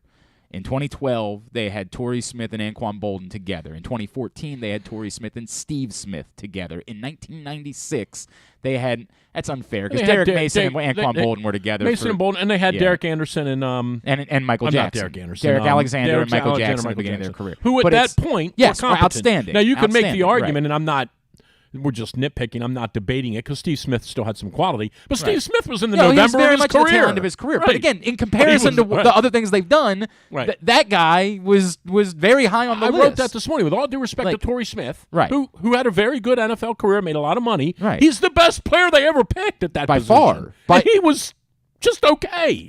A little bit more than okay, as but a I hear it. college Right. player, as a college receiver, he was okay. Okay, sure. Right. That's He fine. I have no wasn't problem great. with that. And he was a decent NFL wide receiver. He was a No decent question. to good NFL wide receiver, but he wasn't an all-pro. No he wasn't question. a world beater. He was a He's player. the best guy we ever took. By far. I mean, Brandon Stokely is still number 2, by the way. We right. think Rashad Bateman's going to pass that, but, he's got to get there I at some can't. point. It is baffling. It would be one thing if we went 17 years where we were great at it, and then Eric took over, Right, and it was a or different Greg Roman philosophy took or- over, right. and Eric and Greg Roman couldn't get it right. You'd be saying these 2 guys can't get it right. No one's ever gotten it right. It's insane. It's unreal. It's really unbelievable. I made the comparison to you date you're happily married. You've been happily married for some time, but I'm going to guess that at some point in your life you dated someone, and in the honeymoon phase you were like, she's perfect. She's everything. And all of your friends noticed one particular quirk about this girl. I pointed out it could be her laugh, right? Picks her nose or something. Right. Like she just has an obnoxious type of laugh, right? And you never notice it because you're in love. Or other things were able to. Right, correct. She was there were other things. You just never thought about it. I'll go ahead and deal with that. Right. I really do. You don't notice it for a little while because you're just not thinking about it. But your friends are all talking about it. They're all like, dude, what is the deal with that girl's tooth or whatever it is? Her handicap must be really good. Yeah, exactly right. This is the Ravens with wide receiver. Like, it's been such a healthy relationship that this fan base has had with the football team. It has been fruitful. The Ravens have been very good for a very long time. They regularly win. Without any receivers. Correct. That's the most. I even wrote again. I wrote that today. I'm like, here's the funniest part. For all of you ragging on them about how awful they've been at receivers, they've still won. Correct. They've been a model franchise. But yet this thing still exists. And you get the points crazy. Where you can't keep ignoring it, where you're like, oh, right, and then the laugh starts driving you crazy for a little while, and you're like, I'm not going to break up with her over it because, she is. But I might as well. Right. No, I'm not. At some point I am. Right. Like this, I can't help it. It's driving me nuts. That's the comparison that I make with the Ravens, the wide receivers. I'm not going to. I don't know where else they're going to go to get them. right now. Well, the argument that people make is that why was it DeSean Jackson and not trading for Robbie Anderson? That would be the argument someone would make at the moment. Why did you decide to go back to the bargain bin instead of? Because maybe they didn't want that guy. Well, they might not have, but what do you have? But yeah, okay, I hear you. But I'm like this. How many times have we said we don't want this guy? I would defend them. They didn't want Malcolm Floyd once upon a time. I would defend them on not taking Robbie Anderson. Why? Because I don't want that guy. What? Because I don't want him. Because of what happened on Sunday? Because of everything. He's done this. He's never been. Bro, if you're going to rule out all the mercurial wide receivers, I don't know who you're going to be left with. Right, therein lies the problem for sure. Anquan Bolden struck the fear of God into everybody in that building. I'll defend him on not taking Robbie Anderson. Okay, but they have to have somebody, Chief. They got somebody. Who? DeSean Jackson. DeSean Jackson. DeSean Jackson. And Derek Duvernay. And, Derek Duvernay. Now, Derek Duvernay. Derek Duvernay. There's a rumor, and I have no idea if this is true or not, but there's a rumor Chad Johnson's floating around. That's true. Somewhere. I can't believe he hasn't surfaced. I mean, bro, you're ruining it. Here's the thing. I think, and you just said something interesting about like the fan base turning on them. This is the here's the craziest part. Mm-hmm. I heard people on Monday, and he did not have obviously a great fourth quarter the other day for sure. I heard people the other day. It's the first time I ever heard people call in who were really, really pitchforked for Lamar. Oh, I had, dude, on the postgame show on Sunday, I got bench Lamar for 2 games to let him get his head right. I got this is why I have to trade him at the end of the season. No doubt. I got all of it. People are. And so when you just said that, it was interesting. This is the first time I can remember in this era, which this era is the Lamar era, right? Since middle of 2018. Mm-hmm. This is the first time I'm really sensing what you just said, that this fan base, if this thing went sideways this Sunday, if this Sunday, if this thing doesn't work out this Sunday, this is definitely a fan base that feels like and hears like that it's on the verge of chaos. Of right, some sort of tumult, like I think and obviously the head coach is the very forefront of it. I wrote about this yesterday, or Monday. No, yesterday. It was today, Wednesday. Yesterday. Yes. I don't think John's going to be here next year. Okay. It's very dramatic. I don't think John's going to be here next year. It's very dramatic. I don't think John's going to be here next year. Because I just think the circumstances are going to wind up playing it out, and I don't think he's going to be here. But you're saying something very vague. Do you think he walks away? You're just sort of saying. I think it could be. I just think this could be one of those years where they wind up, and I don't know that the record has to mandate this, but they wind up 11-6 or 10-7 because they lose to the Falcons on Christmas Eve. Something crazy happens. They get in the first round of the playoffs. Lamar gets hurt. They still lose anyway, 20-10, because Lamar doesn't play the last 3 quarters. People say, well, they got 4 injuries at the end of the year, and Andrew sprained his knee, and Lamar didn't play, and we still lost. Well, we had an okay year, and John just goes, and Steve says, I think we should just do something else. So I'm not saying he's going to be fired, and I'm not saying he's going to walk away, but John looks and sounds much different to me than he has before. I saw you say that the other day. I think you're Monday was a real telltale sign. Ignoring the number of these we've had over the years. I think there have been I don't know, man. I listen and watch them, and I remember him after the Jacksonville Monday night game, and he sounded very similar. Okay, but I think this is, and here's the thing too.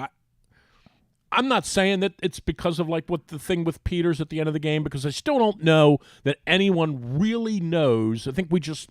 Well, I think when we found out that Peters was chasing him down on the 4th down decision, I think we got the answer. Okay, I think we got the answer. So what happens is now they go into this game the other day, and they have 3 things that happen that really directly impact the outcome.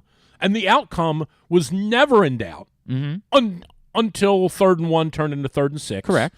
And then he threw the ball away. Right. The outcome was never in doubt. Right. They were winning. Right. Right. Yep. So the whole thing falls apart. This is, by the way, this is the worst of the 3 losses.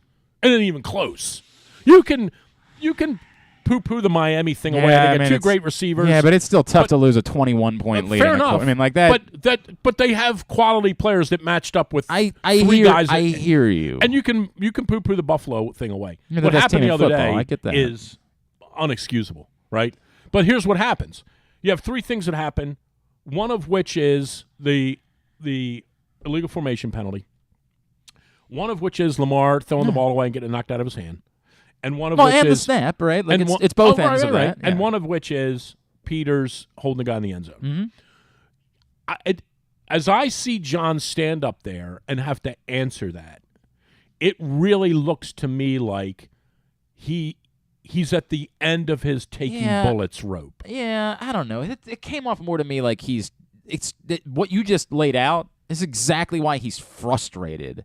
But to think that it's different than what he's dealt with in other times, I don't know. Now his age is different. He's 60, and maybe at some point he just says, I don't feel like doing it any longer. Like that's possible for sure. But I didn't see what you thought you saw. Okay. I saw. I said that. I said people saw the same thing after really inexplicable. Not London, like the Monday night thing in Jacksonville, where they just couldn't do anything right. But they were fine the other day until there were 6 minutes to go in the game. And then, or 4 minutes left in the game. Whatever it was, right? Yeah, I hear you. That's my call, and I'm making it, and I'm not changing it. All right. I don't think John will be here. What do we get if you're wrong? I don't think what is when you say something like this, you have to say something. I'll have another one of those Spam and Oreo cookies. Correct. Yeah, because you're desperate for another one. I just would you eat $28? This is straight shoot. Would you eat $20 to $8 worth of Taco Bell for lunch? I've seen you guys doing that. Is that some sort of new gig? No, this was some dude on Fox News last week was talking about inflation, and he's like, my lunch at Taco Bell yesterday cost $28. How can you eat that much Taco Bell That's food? what we said. Well, Griffin did it on Monday. He ate $28 worth of Taco Bell. There's a lot of Taco Bell. Yeah. I mean, I guess I could, but I don't know if I can finish it. It would not. Lot, it wouldn't work for you, boy. Well, if you get a soda, that's $3 because they overcharge. Yeah, he got a frozen drink in there. That's $6. A frozen beverage was and look, everybody knows I am in no way, shape, or form am I a John Harbaugh basher. I think he's been awesome. I just feel like when I look at him and I hear him, I feel like he's at the end of his run. Okay.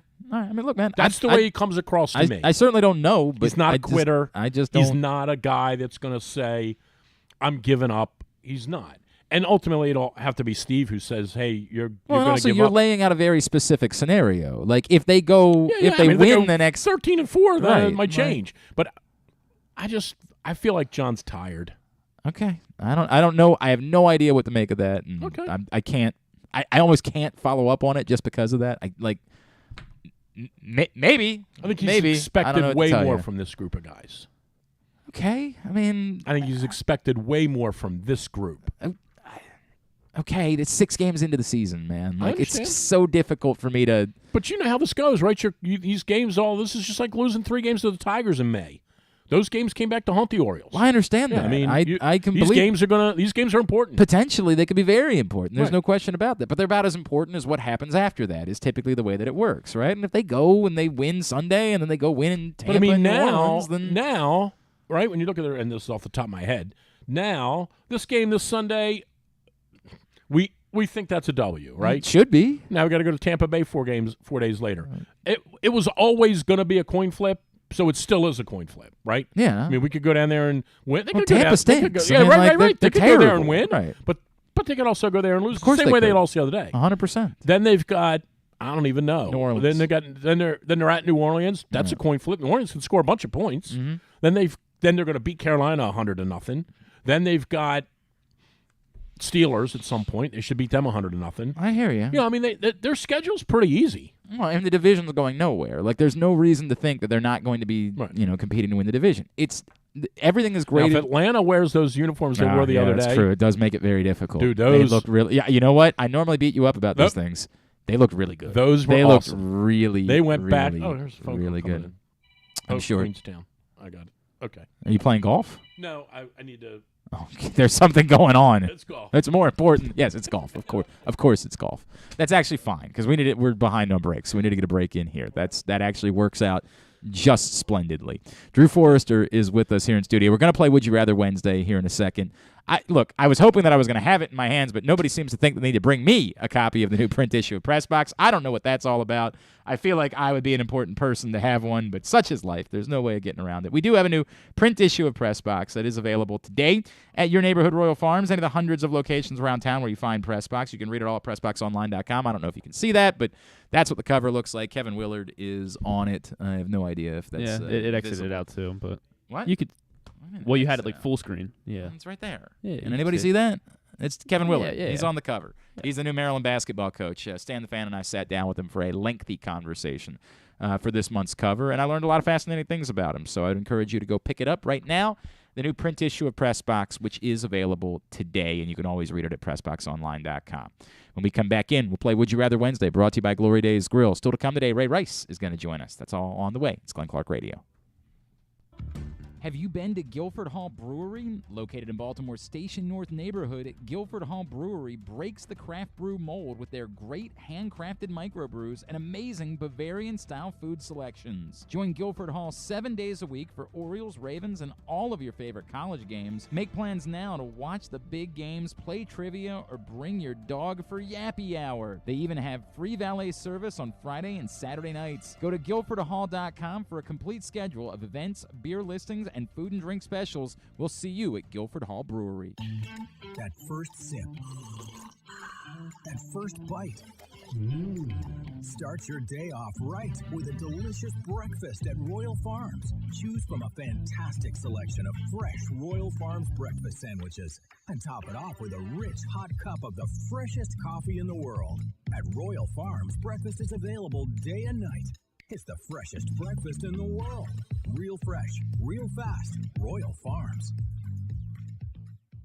What's up, everyone? This is Tyus Bowser, and I'm excited to tell you that I'm back for Season 2 of The Tyus Bowser Show in partnership with PressBox and Great H Memorabilia. Join us on Tuesday nights throughout the season as I'll be heading all over town with my special guests. And, of course, our co-hosts, Glenn and Rita. Or is it Rita and Glenn? What is it? I look forward to meeting you guys and talking a little bit about football and a lot about life. And if you happen to miss the show, you can now catch a replay Friday nights on 105.7 The Fan. Get all of your details for The Tyus Bowser Show right now at PressBoxOnline.com/Bowser. The next Tyus Bowser Show is Tuesday, November 1st at the Hamilton Sports Bar and Grill, 5506 Hartford Road. It's brought to you by Maryland Vascular Specialists and the all-new Ginsu Kamado Grill.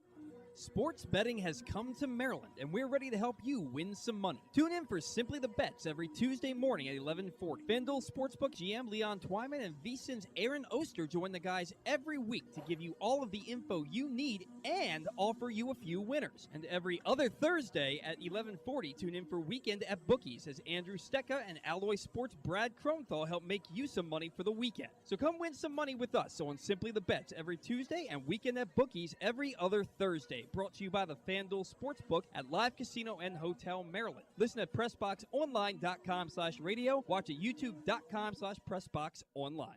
Glory Days Grill's Oktoberfest menu is now running. It's one of their most popular seasonal menus all year. It features the chicken schnitzel, the Oktoberfest brewer's platter, the brewer's sausage sandwich, the Bavarian burger with a pretzel bun, the cheddar ale soup, the slam dunk pretzels, and the apple cobbler. All of these meals pair well with Oktoberfest beers and Angry Orchard on draft. Dine in or order online at glorydaysgrill.com and pick up your favorites to take home. Glory Days Grill, great food, good sports.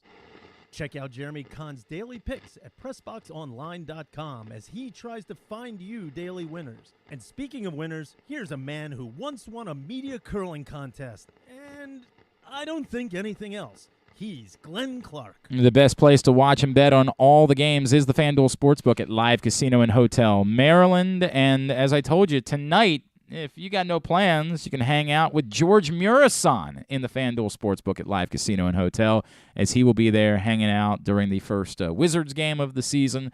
So it's a cool place to be, to hang out, watch the game, meet the legend George Murison tonight. And don't. We're talking about a sponsor. Don't. Whatever it is that you're about to do, don't. Okay. Don't. I won't. Not like I love you. I know. You know better. I know you do. You know better. It wasn't tonight. about the sponsor, but go ahead. I don't know what it was about, I know. but let me do the read, and then you do whatever you want to do afterwards. Go, it's go, fine. go. Let me do the read. It's all good. FanDuel Sportsbook, live casino in Hotel Maryland. Tonight, you can reserve your spot by emailing events@sportssocialmd.com. Okay, now what was it? It was about George Muir. Of course. Of course. It's all good. Of course. It's all good. That ball, by the way, Schwarber hit just landed. Yeah, correct. Oh, my God. Holy F. Who do you think is going to win? I mean, I don't think anybody has a chance of beating the Astros. I think we're doing this for the funsies of it, but I don't think any of them can beat the Astros. I feel like the Phillies have got something going, right? And as much as everybody's always been all over Harper, like, this is why they got him. Mm-hmm. This is why they got him, right? They thought, if we get this kid, we'll go to a couple World Series with him. I mean, this is why they got him. I mean, I kind of feel like Philly's going to win that series. And I don't see how the Yankees are built to beat Houston. I don't see how anyone is built to beat Houston. Unless, and here's the only thing, and they did nick him in the other series, unless they could somehow get to Verlander, because he's going to pitch twice. Mm-hmm. And in their mind, in Houston's mind, that they're already up 2-0. Right.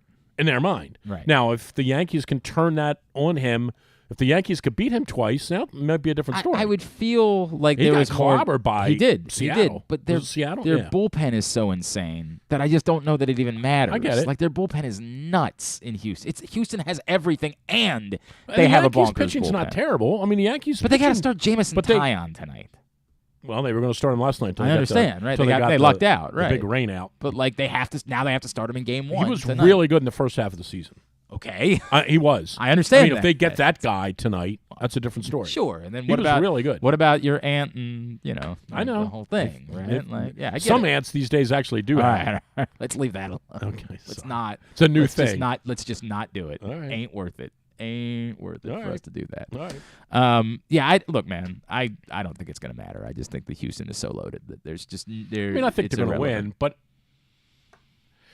it wouldn't shock me if the Yankees won. Wouldn't shock me. I mean, sure. Would it shock me? I don't know. It's about as close as I can be. If the next time Musgrove pitches, he doesn't come out with earmuffs on. He doesn't have a hair on his rear end. That's pretty good. By the way, did you It hear? was hilarious. Did you hear the cringiest video in the history of videos? Oh my god. No. I when I saw this video, what I immediately said was, "Look, if you just wanted to disappoint your parents, I think it would have been more fun to get into pornography." Okay. Like, there was a group of Padres fans. Griffin, I'm going to send this to you because it is the single worst thing. So, whenever a team's doing well, all of the local media just wraps coverage around that team, right? Sure. It's all we do. Every news show is 30 minutes of talking about the Padres and then the impact on the economy. Interviewing the fans. That's all. This is so awesome. That's right. all it is Right. for the entirety. So the local news in San Diego, understandably, has embraced the Padres in that way. And what comes from it is there's really not that much content worth doing. So you have to force it. Check your email. I just sent you this link. You have to force some stuff. Okay. You have to that really doesn't deserve getting the attention. But again, right now what you're saying internally is any ounce of Padres content. Well, it was the old days when our boss would come in and say, if you're ever stuck, just bash Peter Angelos. Just talk about or just talk about the Ravens. Well, yeah. Oh, you're talking about Paul. Yes, Yeah, Paul. he would come in and just say every time I would do anything other, we would be like, you and I love covering local sports. We like the idea of talking up local college teams. Because they're in like Baltimore. That. Correct. Right. And every time we would do that, Paul Kapelke would walk in and say, yeah, do less of that. Yeah. Talk about the Ravens. It's Jude. Correct. I remember one day, ironically, I think it was about wide receivers, on a Wednesday afternoon. I just brought it up in the first hour of the show. And I think we told the story before. Paul walked in and was like, that topic that you were doing about the Ravens and the wide receivers, you planning on doing more of that? And I said, well, yeah, I mean, I think we're going to move on and do some other things. He said, I got a different idea for you. Keep doing that. Do that for 4 hours today. Right. I said, yeah, it's... Well, in the old days, all you had to do was just it's talk May about... 17th. All you had to do was talk about... In the old days, all you had to do was talk about Billick. That's true. That would get you. That would get all you 4 do is hours of just- that. 100%. Billick's done a nice job. 100%. All you had to say is Billick's done a nice job. So this is KUSI. They found That's the big station in They San found Diego. a group of Padres fans who had they had their Padres song that they wanted to sing for the folks on KUSI. All right. And it's a hell of a song. I think we should take a listen to it. All right. Philly going down to yellow and brown. That's what's in. Padres on the loose. Let's go, Goose. That's what's in. This is awful. Bryce gonna lose, and Manny's gonna cruise. That's what's in. Give Philly no slack and send them back. That's what's in. It's the There worst you thing go. I've ever heard. That's the. I mean, that's worse than the Beatles. That's the. Which is really saying something. Shut up. That's the jam. They're all. I mean, they're you all might as playing. well have- That's what all the kids are doing. You might in as well San have Diego Paul, right now. Paul McCartney By the sing. way, it's a group It's of awful. It's a group of adult men. It's horrendous. It's a group, and they're white, which totally right? explains Of it. course, explains a lot. They're They're terrible. These are 40 and 50-year-old men that were performing. I mean, if you just want to disappoint your parents, I'm telling That you, makes Penny it's- Lane sound like a good It's more song. fun to do pornography. Just do it, man. Like at some point, these guys probably thought to themselves it would be fun to do pornography, and they were like, "Well, no, but then people would see and." I'd be embarrassed, and I don't want to do that. Well, if you were willing to do this, no doubt, just do pornography. Yeah, that was terrible. Like it's gonna be way more. fun. You are prone to hyperbole, but that was not the hyperbole. single worst thing. Although that's what I'm Oh. definitely finding myself It was popping. awful. Oh, it's horrendous. It's the most embarrassing thing ever. All right, let's play Would You Rather Wednesday. Would You Rather Wednesday is brought to you by Glory Days Grill. You heard Jeremy Kahn say it the What other did you day. have for dinner last Friday? What'd you have? I had steak. I had a steak. You went and had the steak. I had a steak. My wife had the chicken schnitzel. Ah, Loved yes, it. the She loved Oktoberfest it. menu. And, Ethan had chicken tenders. Well, because that's what Ethan eats. Isn't he like 20 now? That's what he eats. He's 15, but he just eats chicken well on tenders. his way to being chicken tenders. Remember the guy that they hired to be the CFO at the old radio station that was, I believe, 12 years old when he started, but would just eat chicken tenders everywhere we went. We would go, do you remember? You're talking about BH? No, I'm talking about this one.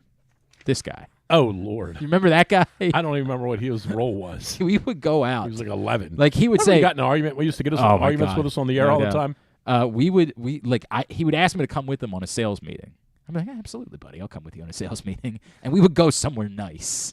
And he would Chicken straight tenders. up, in front of someone he was trying to sell, he would order chicken fingers. I'd be like, How about the time I went on a sales meeting? Get a salad. Get something that adults eat. How about the time I went on a sales meeting with a potential $30,000 client? Yeah. And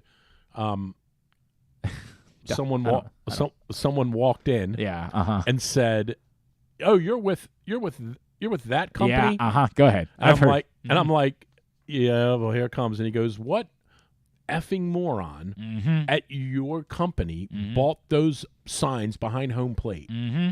And he said, "That's me. I am the effing moron." And then later on Now, that day, I'm assuming you got that deal. And right? then later I'm on that day, assuming- I got a phone call. They were gonna that maybe said, spend the money elsewhere. Don't think we're going to be doing it. And it's weird. And then the person in question said to me, "I didn't like that guy from the minute I met him." Yeah, well, I'm like, by the way, you mean the guy I was at lunch with that you intruded on and Yeah. ruined the deal? Yep, that guy. I want to make sure we're talking about the same guy. Yeah, that's a shame. That's a real shame. It's hard to figure out why that station went under. You know, really hard to figure out what might have gone wrong there. All right, go ahead. Anyway, Glory the Glory Days. Days Grill, the Oktoberfest menu. Radio's Jeremy Kahn said it's the greatest thing he's ever put in his mouth, and that man has put a lot of things in his mouth. I was going to say, a lot of things. I don't know if I want to. in his mouth. He says it's the They're best not. thing. I'm not a huge nacho. Like on a 1 to 10, I'm a 5 as a Okay. nachos aficionado. Their nachos are spectacular. I don't know that I've had. Their nachos are great, right. and I'm a 5. Like, Okay. I'm not a. All right. But I'm telling you, their nachos are awesome. Looking forward to getting back over there. The Bavarian burger on the pretzel bun, the chicken schnitzel, the slam dunk I haven't had pretzels. bread in 18 days. Is it like forever now, or you I just haven't had bread in 18 pause? days. Good for you. Good for you. But I'll have a burger, but I won't eat the bread. Yeah, that's what I do. That's the cheddar ale soup. They also have, oh my God, the Brewer sausage platter, the Brewer sausage sandwich. It's all delicious. GloryDaysGrill.com. All right, Would You Rather Wednesday. Number 1. Would you rather? You referenced the Ravens are celebrating the 10th anniversary of the 2000. Smashing Pumpkins were in D.C. last night? Yeah, with Jane's Addiction at the arena. Why? Damn. Okay. With All the Very band members worked out. except the one who died? I don't know the answer to that question, actually. I don't know who's in Smashing Pumpkins at this point. I know Billy's in. I don't know if Darcy he's and the band. But wasn't the one guy in jail? I don't know. I'm pretty sure one of the guys was in jail. Well, then he probably wasn't doing the show. Probably not. Well, I wonder what the crowd was like for that. I find it very hard to believe they filled an arena at this point. 20,000 seats? 18,000 Yeah, I find that very hard to 18,000 people are going to go see Smashing Pumpkins? I don't think so. 18,000 people do a lot of strange things these days. All right, number one. Anyway. Would you rather? The Ravens celebrating the 10th anniversary of the Super Bowl team. Would you rather? The football wizard offers you the opportunity to either have this year's team finish the season for the Ravens or to take the 2012 team as they were at the time and transport them to now. I would take that team in a heartbeat. Would you? The 2012 team? I would not. They don't have Lamar Jackson. I would not. You do remember what happened that year, I do right? remember, but we don't. That's the thing. You're trying to guarantee that you're going to get to the part where Joe Flacco gets really good. Well, the Ravens aren't going to the Super Bowl this year. Then the Joe Flacco's not going to be able to have it. Like, my point being. Don't discount what Joe Flacco could do. That's a great point. Great Did you point. see the people he threw to? I understand. Well, in 2012, he actually had players to throw the ball to. Unlike now. I would take that team in a heartbeat. That team would beat this team's brains in. The 2012 team would wreck this team. I'd rather have Lamar Jackson. You're insane. I'd rather have Lamar Jackson. You might want to have Lamar Jackson, but you got to have 50. The 2012 team would roll this team. Number two, would you rather be stuck in a legit 4-hour traffic jam on a highway or be stuck in a 90-minute traffic jam with the smell of 22,000 pounds of fish lingering in the air the entire time? Fish is not. I can't handle that smell. You're going to take the 4 hours stuck in your car Yep. without the fish. Yep. So I don't know if you saw the story. An overturned truck spilled 22,000 pounds of fish onto a North Carolina highway. 22,000 I can't stand that smell. pounds of fish. And I've sat in a car for 4 hours with your wife before. Wait, what?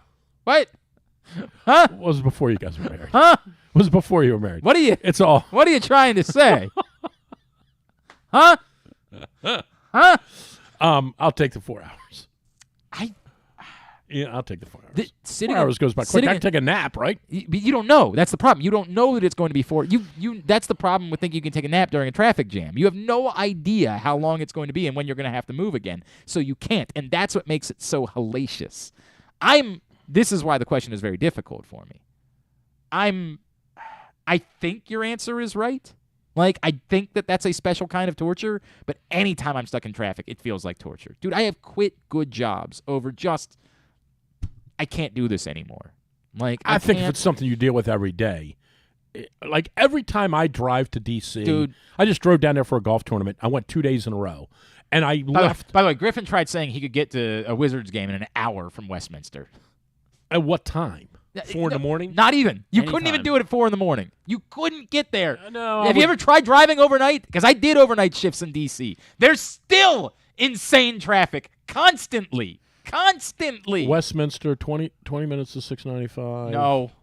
No chance. Can't take 695. You got to take like 97. 97 straight across all the way. Yeah.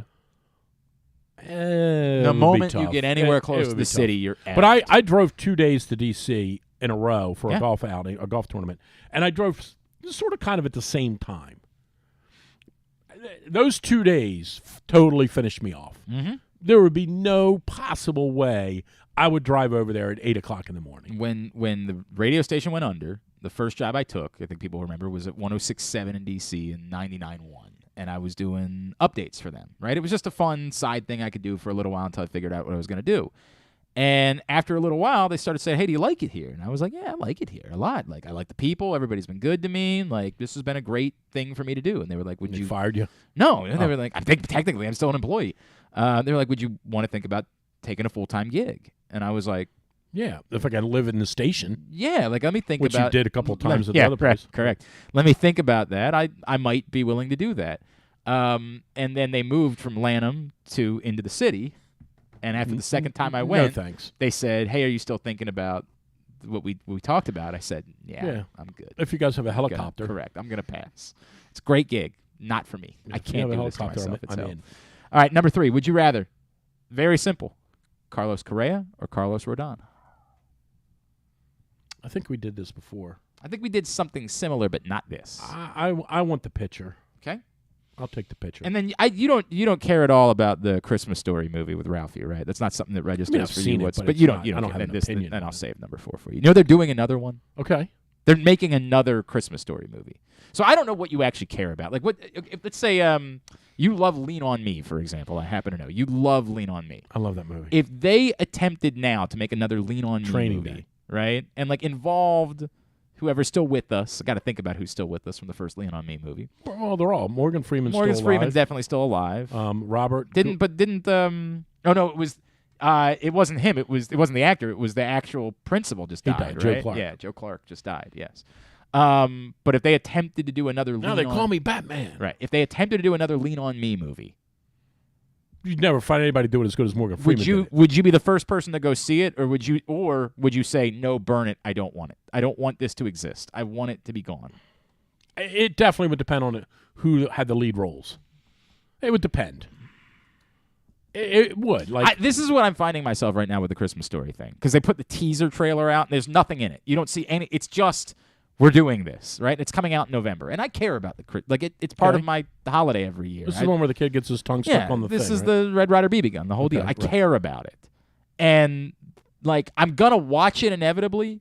But if presented the opportunity, I'm pretty sure I would say no, burn it. Just burn it. May no one ever see it. May no one. Okay. I just don't. I don't need it. I don't even know when the last movie I went to, I think, was Western Stars, Springsteen. And I went and sat in front of the place for a week. They're like, what are you here for? I said, Springsteen, Western Stars. They're like, that's next Tuesday. I said, yeah, I know. I just want to make sure I'm here first. I don't think I've been to a movie since then. That's the truth. That's what you went. I've been watching Parenthood a lot. That's what got you to the movie theater. I've been watching Parenthood. Bruce Springsteen in a bit part in a film. No, it was his movie. That's fine. I don't know the words. I'm going to see Violent Night. I know that much. I don't know. That movie looks amazing. I'm camping out the night before to see that. Well, there's thing. a new Halloween out, right? Yeah, it's apparently the worst. Griffin watched it this weekend. It's apparently the worst worst movie Does ever. Jamie Lee Curtis take her clothes off or no? No, she doesn't. It's the first time ever, in fact. It would have been a much better movie, I'm sure. She's like 70. Did you see Martha Stewart the other day? I told you about Wait. Did you see this with Martha Stewart the other day? Oh, my God. No. Martha But Stewart. let me see it. I'm excited. Martha Stewart's 80. Let me see it. And she posted a picture. I'm happy to see this. A little bit of a thirst trap going on for Martha Stewart. Look at Martha Stewart at 81. Look at her getting it in. First of all, there is zero chance she's 81. She's 81. She looks awesome, and Correct. at least from the head up. Correct. She's 81. Is she really? Hang on a second. Here's my God. Did she go to jail? This is the one that got everybody worked up. This is the thing. Look at Martha Stewart. Look at her. Look at her. She's topless. She's doing videos at 81 where she's got. She looks great. She's got nothing on under her apron. She looks great. I told you about a couple years ago when the dude in my neighborhood walked around with the whole costume on, right, and stood behind the cars. What costume? The Michael Myers costume. Oh yeah, you did tell me about that. Yes, it's the greatest. I walked up to him. I said, "Dude, I've seen a lot. Right. I've seen a lot of stuff in my life. This is the greatest thing I've ever seen." He just went and stood by cars. He just walked in my neighborhood in the costume and just stood next to people's cars. That's a very strange. I would be. I don't think that would be okay. Like I gotta be honest with you, I don't think that would be all right. That's amazing. Yeah, I don't know. It was the greatest thing I've ever seen. You keep saying that. I'm not sure I agree. I said to my wife, I'm like, I got to go up and say something to this guy. She's like, yeah, tell him to leave. I'm like, no, I'm not telling him to leave. And you're like, I'm going to tell him it's the greatest thing I've ever seen. I'm all in. All right, what's going on in your world? What can I plug for you? DrewsMorningDish.com. We're fired up for. You're still doing Ravens Browns, baby. You're still 8 years in. You're still. I know. Almost up to 3,000 consecutive days. I got to stop here at some point just to take a day off, just so I don't have to keep doing it over and over. Like once I take one day off, then the next month I can take. This is the problem with every now and then somebody, John Colson will be like, "Well, dude, if you just need to take a week off, like we could work around that." I'm like, I got a bad feeling that if I do that, I'm just. Then you're going to take time off all the time. I'm going to realize I don't. Guys on 105.7. Those guys take a day off every 3 weeks. Every week I ask Jeremy what's coming up on the. I'd be like, all right, Jeremy, what's coming up on the show this week? And he'd be like, well, it's just me and Ed this week. No doubt. It's just I'm like, what? And I think that's what it is. They can't give you raises anymore. They just give you half the year off. They're like, well, you only have to work every couple of days. It's a very weird thing. I know, it's crazy. All right, it's a hooded 4-iron on Twitter is how you follow. Go Ravens. DrewsMorningDish.com. And Terps. Appreciate you, pal. Terps? Terps, they play Northwestern I'm this week. aware. What is this bid? What kind of bid are you doing here? Go. Okay. I got a funny feeling about this one, too. Yeah? Saturday. Oh, go ahead. Let's. You know what? This is the appropriate way to close. Go ahead. No. You know, they're due. They are due. They do. This one, you know what? They really could use this one. No. They really could use this one. They're not losing to those guys. Right. So what's your final score? I'm going to say Maryland 27, Northwestern 37. I can't believe they didn't keep us on the radio. I can't believe they kicked this off. People used to get so mad when we would do the Ravens. And we would say, no, they're due. They're not losing to these guys. Yep, they're not. Texans 24, Ravens 17. And people would get so mad. God. All right, buddy. Go Terps. Good to see you, pal. Go Terps, he says. It's Drew Forrester, drewsmorningdish.com. Hey, for those that have asked, yes, no Tyus Bowser show this week. It just didn't work out with the schedule, so we're going to bring it back after the primetime games. We're going to get through that stretch of the season, and then Tyus Bowser show. The next one will be November 1st. We will be at Hamilton Sports Bar and Grill. Come join us there. Tyus Bowser show is a partnership with Pressbox and Grade 8's Memorabilia. It's brought to you by Maryland Vascular Specialists, the all-new Ginsu Grill. We'll come back in, get a tidbit tubular, and Ray Rice is going to join us. We continue to celebrate the 10-year anniversary of the 2012 Ravens. That's next, Glenn Clark Radio. Come experience Maryland's #1 sportsbook this NFL season at the FanDuel Sportsbook at Live Casino and Hotel, the ultimate place for any sports enthusiast. Take advantage of our 24/7 kiosks, massive video screens, and watch all the action from the best seat in the house. With more money paid out than anyone around, make every moment more at the new FanDuel Sportsbook at Live Casino and Hotel in Hanover, Maryland. Please play responsibly. Gambling problem? Please call 1-800-GAMBLER or visit mdgamblinghelp.org. The Baltimore County Police Department is hiring. Entry-level officers start at close to $59,000 a year with a $10,000 bonus. Some restrictions apply. Plus a great retirement plan, medical, dental, and vision insurance, advancement to specialized units, tuition reimbursement, 15 sick days earned per calendar year, and even further incentives for military members and veterans. If you have a passion for service and want a career for life, visit joinbaltimorecountypd.com or call 410-887-5542. You must be a United States citizen, possess a valid driver's license, and have a high school diploma or GED equivalent. The Baltimore County Police Department is an equal opportunity employer. Make the most out of every day in your Toyota RAV4. Available in hybrid or gas-only models. A RAV4 can get you where you want to go in style. Check out buyatoyota.com for deals on new RAV4s from your local Toyota dealer today. The latest edition of Press Box is available now. On the cover, new Maryland basketball coach Kevin Willard sits down with Stan Charles and Glenn Clark to discuss the situation he inherited in College Park and how he plans to get the program turned around. Also, inside, we introduce you to men's and women's college basketball players from all of the teams in the area. And Bo Smoka profiles Ravens receiver Devin Duvernay. Press Box is available for free at over 500 area locations, including 60 Royal Farm stores, and you can always find the entire edition as well as the best daily coverage of the Orioles, Ravens, and Terps at PressBoxOnline.com. Experience the best in Kamado Grilling, a complete outdoor cooking appliance. The Ginsu Kamado Grill allows anyone to sear, grill, bake, and smoke all types of food. Designed for efficiency and function, the Ginsu Kamado Grill upholds the enduring legacy of the iconic Ginsu brand. The Ginsu Kamado Grill is perfect to cook all year round, is great for parties, and ideal for tailgating with your friends. Reserve your Ginsu Kamado Grill today at ginsugrills.com and get $100 off on your pre-order when you use the promo code TAILGATE. That's ginsugrills.com. Reserve yours today. Join Glenn at halftime of every Ravens game for the Project Game Day halftime show at facebook.com/PressBoxSports. We apologize in advance. There's not much we can do about his face. Winding down for today's show, Would You Rather Wednesday edition of the program, brought to you by Glory Days Grill. What were your responses, Griffin? I would take this year's team or the 2012 That team? one's really tough. This one's split, by the way. Like a lot, I think it's more 2012 than this year's team, but I think we're basing that off the fact that they won the Super Bowl, which is right. When we remember, that was a fairly mid team. That was not. It was not a particularly overwhelming team. It was a team that got red hot in the playoffs and won the Super Bowl because of it. So in the end, my answer is give me Lamar Jackson. Yeah, it's hard to say. Like, I feel like it's hard to say that offense was better than this one because we have Lamar Jackson now. Mm-hmm. They were in the playoffs. There's no question. In the playoffs, they were. Yeah. But can you get to that point? Right. I mean, yeah, I think he can. I think I have more faith in the 2012 team right now than I do in this one because, I mean, nothing I've seen from this team shows that they can close out games, and I think they have very big issues on both sides of the ball. I think that team had a lot of issues on both sides of the ball as well. Like, I just think we're kind of conveniently forgetting it because we remember how it ended. Got it done. I understand that. I think we're only remembering how it ended and not remembering how you got there.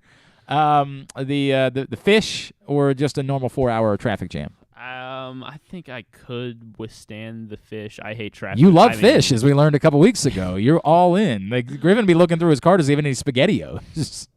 You're racing to try to pull one of them fish off the ground. But yeah, to get the shorter jam out of the way. I mean, I think this is impossible for me. Like, it's really impossible for me because it's just hell all the way around. But I probably agree that I would serve. Oh God, 90 minutes of just that fish smell wafting in the air. I don't know which one I'm more likely to like completely lose my mind quicker on. So I don't know. Maybe in a way, if I've got my phone, right, like the 4 hours, I feel like I'll just watch something. Right, that's probably what I would do. I just start watching something there. I don't know. It is really tough. That's the reason why I included it. It's really tough because 90 minutes of just pure fish smell. 90 minutes. All right. I don't know, though. I don't know. Carlos Rodon or Carlos Correa? I want the pitcher, too. I want Carlos Rodon. It's been overwhelmingly Rodon. I've been a little surprised by that. It means we're getting Correa. It's right. That's exactly what it means. You nailed it. And then I don't think you care at all about Christmas Story. That I know of. Yeah, not exactly. But is there a franchise that or a film that you care about? If, like, for example, your favorite movie is Can't Hardly Wait. If they did a remake of that. No, like, what's something that you care about? In the I went and visited the Christmas. I went when I was in Cleveland the last time. I went out of my way, waited in line to go visit the Christmas Story house. It means a lot to me. So that movie. So they're doing another Knives Out movie. But is it something that emotionally means something to you, or just a film that you like? Really I'm talking about a film that you emotionally think about, like The Nice Guys. That's a movie that you emotionally care about. I think it's hilarious. I don't think you can participate with this. I don't think this is something that you have the same. I think that you are too young for this conversation. Continue to give me your responses at Glenn Clark Radio on Twitter, Facebook.com/GlennClarkRadio. What's your answer? Do you have faith? Are you excited for it? Okay. No, I'm going to watch it because it's coming out, right? Like, I'm going to watch it, but I would just burn it. Just don't leave it alone. I'm good. Like, I remember like being mad that people didn't like the idea of there being another Anchorman movie. I was like, it's Anchorman. Let's do one more. Why not? And then we went and saw it, and you were like, yep. It turns out we definitely didn't need to do this. There was nothing to say. There was no point to this film's existence. What about like Ghostbusters? And they started doing new ones of those. I mean, that's a completely different. Then you get into like societal conversations that I'm not really interested in all that much. Well, like the one that came out this past But like, for example, the Top Gun. Oh yeah. My God, it was. It turns out to be the greatest movie I've ever seen in my life. But like, I just have so little faith in their ability to do something like this with. Like, I just think this is doing it for doing its sake. So, no is my answer. Burn it. Don't let anybody see it. Get me your responses. Somebody's winning. I guess Jurassic Park. Jurassic Park's one that I feel very. And they made a lot of those. Yeah, I wish they would have burned. I probably wish they would have burned all of those. Okay. But wait a second. Yeah, Proctor says they ever tried a reboot of Die Hard, I would have issues. Well, they did. What are you talking about? They made a lot. Like, they made a lot of Die Hards.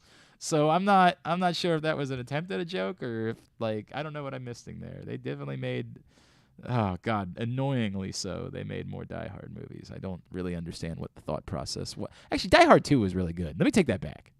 Nobody wants to talk about it. Die Hard 2 was still a really good flick. It was. I stand by that. It's a great question. Would you rather just Die Hard live on its own? Because the truth is, Die Hard 2 was fun. It was not Die Hard because nothing could be Die Hard. It's maybe the greatest movie ever made. But Die Hard 2 was a fun flick. Like, it's a good time. It's what you want in a Die Hard movie. I'm torn. I am torn. I'm like Natalie Imbruglia at the moment. It's tearing up my heart when I'm with you. All right, we got to fly because we are going very late. My God, why do we say the show ends at 12 any longer? The show ends at 12:45. Let's get a tidbit. Tidbit is brought to you by the all-new Ginsu Kamado Grill. Order yours today, ginsugrills.com. Use the code TAILGATE and save $100 on an all-new Ginsu Kamado Grill. Aaron Judge now has the most career home runs in winner go-home playoff games. All right, okay. I understand what Proctor's saying. If they attempted to go back and redo Die Hard now, with he'd be out on that. I agree. Don't do that. Yeah. Don't do that. But yeah, so Aaron Judge did that. That happened last night. He is now has 4, which is the most home runs in winner take all playoff baseball games. And then I realized the tidbit I did on Monday with NFL quarterbacks, most games where they've passed for 300 yards, 3 touchdowns, and no interceptions. Brady's done it 41 times. I want to do it on just the Ravens. So the Ravens have had 9 games where their quarterback has gone 300 yards, 3 touchdowns, no interceptions, and it's been done by 5 different players. Who are those 5 Ravens quarterbacks? I mean, give me the numbers one more time just so I can find. But Joe Flacco. Yes, Joe Flacco. 3 games of 300 yards and 3 touchdowns, no interceptions. It's been done by 5 different Ravens quarterbacks. Steve McNair. Not Steve McNair. Vinny Testaverde. Vinny Testaverde did it once. Kyle Bowler in that stretch where he had those back-to-back games against the Packers and the Vikings that were insane. No. Really? No. Those were 2 nuts games at the end of the year that year against the Packers and the Vikings. Both were prime time. Well, one was Christmas. The other was like New Year's Eve. He just played lights out for those 2 games. But maybe he threw an interception. Not sure. Does this count Lamar? Do I need to say Lamar? Or? Yes. Okay, so Lamar. Yes. Lamar also 3 games. Yeah. So he's tied for first. So there's Ravens. 2 more. There's 2 more that did it once. And this is where you start running through because it could be anybody. My God. Jim Harbaugh. No. I mean, this is going to get embarrassing. Trent Dilfer, I don't think there's any chance. Tony Banks. No. Maybe against the Jaguars. Tony Banks. Yeah, yes, Tony Banks. Tony Banks. 4-touchdown game. It's going to be the most random thing ever. Randall Cunningham. Not Randall Jeff Cunningham. Blake. I like that guess. Not Jeff Blake. Anthony Wright. There you go, Anthony Wright. Was it the Seahawks game? It was a pretty magical day. Find out it what was a exact pretty game freaking was. magical day, that Seahawks I don't game, have the exact game. where they were he gifted. Did do it once. They were gifted a 4th timeout for whatever reason. They were able to come back from down big against the Seahawks. But, all right. yeah, so the Ravens have had 9 such games in their history. Tom Brady's done it 41 times. I mean, really, Tom Brady's good. What do you want to say? Josh Allen already has 12. I have picked up Bailey Zappi in all of my leagues, so I'm now completely prepared for the Patriots to insanely bench him again for Mac Jones. And that's the problem. There's no chance they're going to announce ahead of time. They're just going to, because that's what Bill Belichick does. So I picked up Bailey Zappi, and because they're playing on Monday night, I won't be able to play him at all. Because I won't know.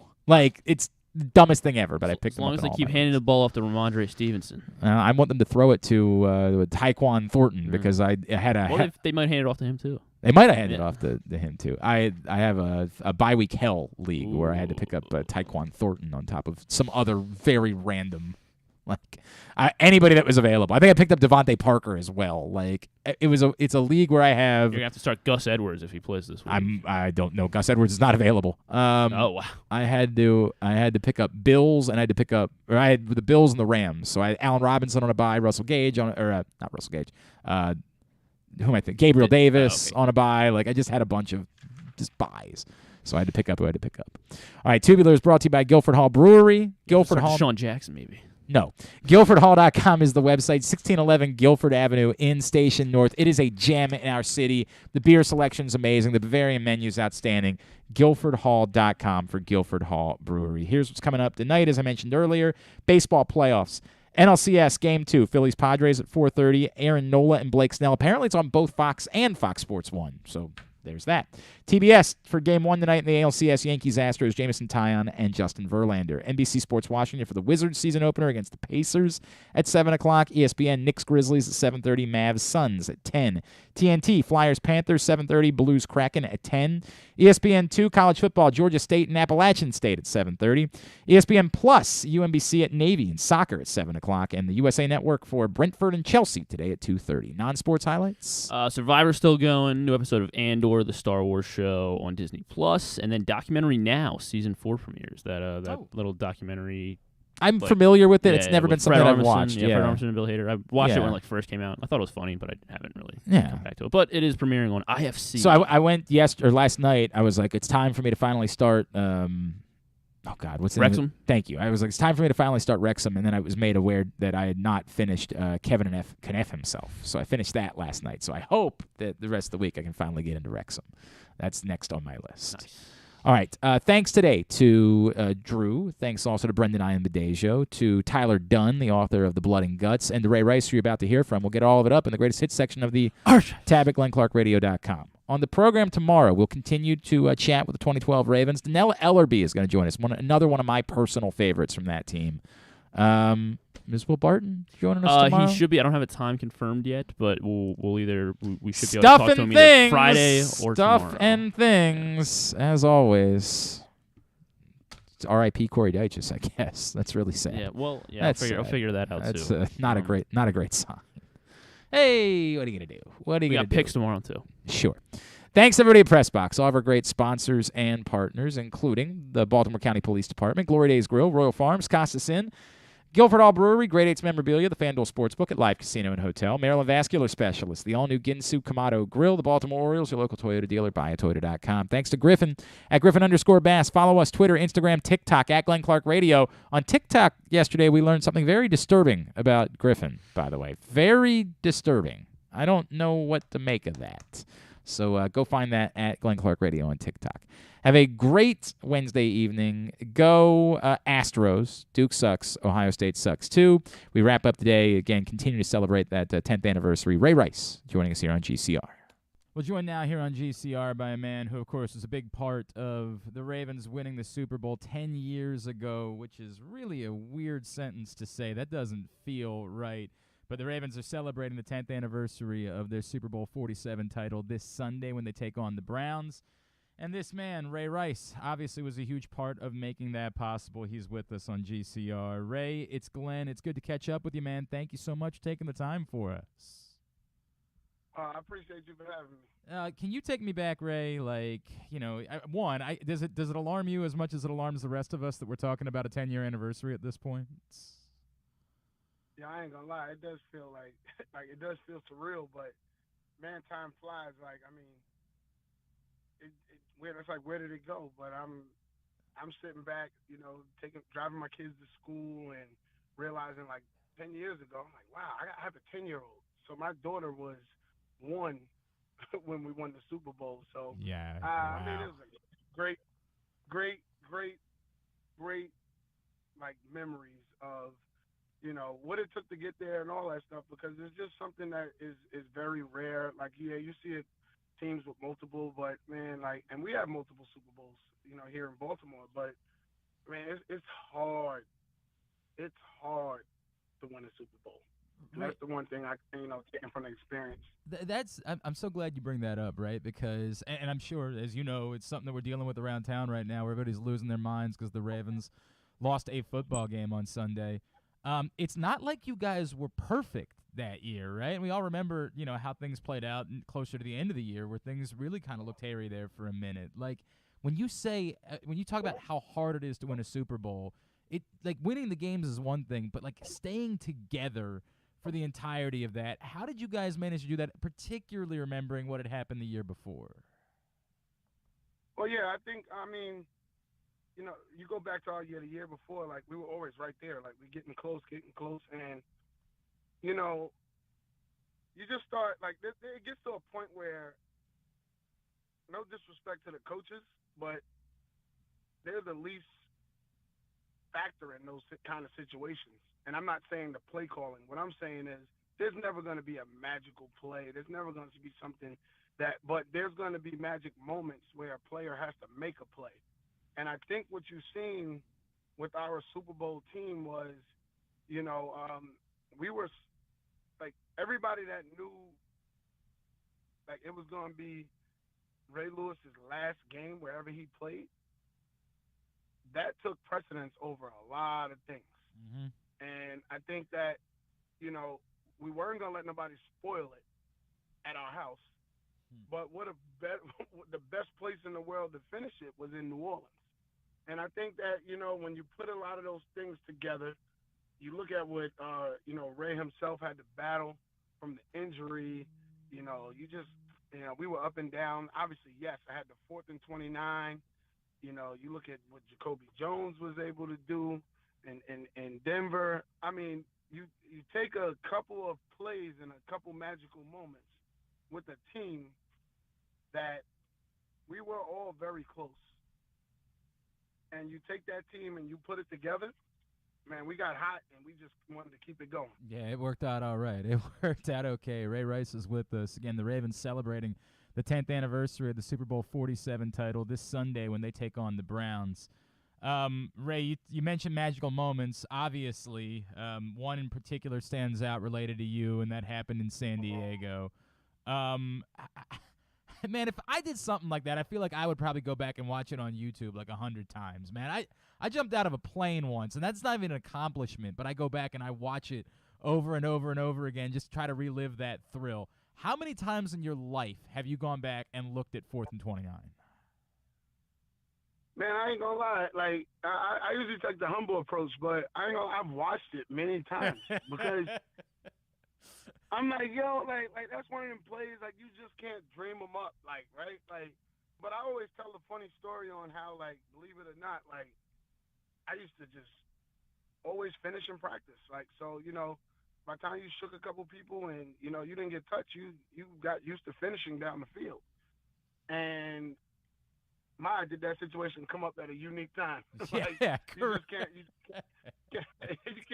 you can't, but I would tell you I prepared for it, but, I made a great line out of, hey, diddle, diddle, Ray Rice over the middle. I mean, that was, like, I said that was the play call, but, hey, when you got magic like that happening, I mean, you on a special team because, believe it or not, like, as good as the play was, look at Anquan Bolden's block. Right. Yep, 100%. Like, I mean, he made sure he sealed it so he can get across the line. Can you take me back to that moment? When it comes, and I remember you talking about it before, but when the ball comes to you right then, like, is your thought, oh, cool, I can get this? Is your thought, dude, what's he doing? Like, there's no way. Like, what is going in through your mind in that moment when you get the ball underneath? Man, so I got to go in, like, virtual reality mode. So now I'm in my helmet right now. So first thing I know is I can't go to the right. Like, so after I got the ball, if I went to the right, that's out of bounds. Right. That's the extra defender. So I just went back to, like, old moments of thinking where I was looking at my peripheral, knowing that if I outrun the defensive linemen, they were in a drop coverage. So I had at least 10 to 12 yards of running before I had to do anything else. But I had to run fast, straight ahead, because I knew I had to run away from them D linemen.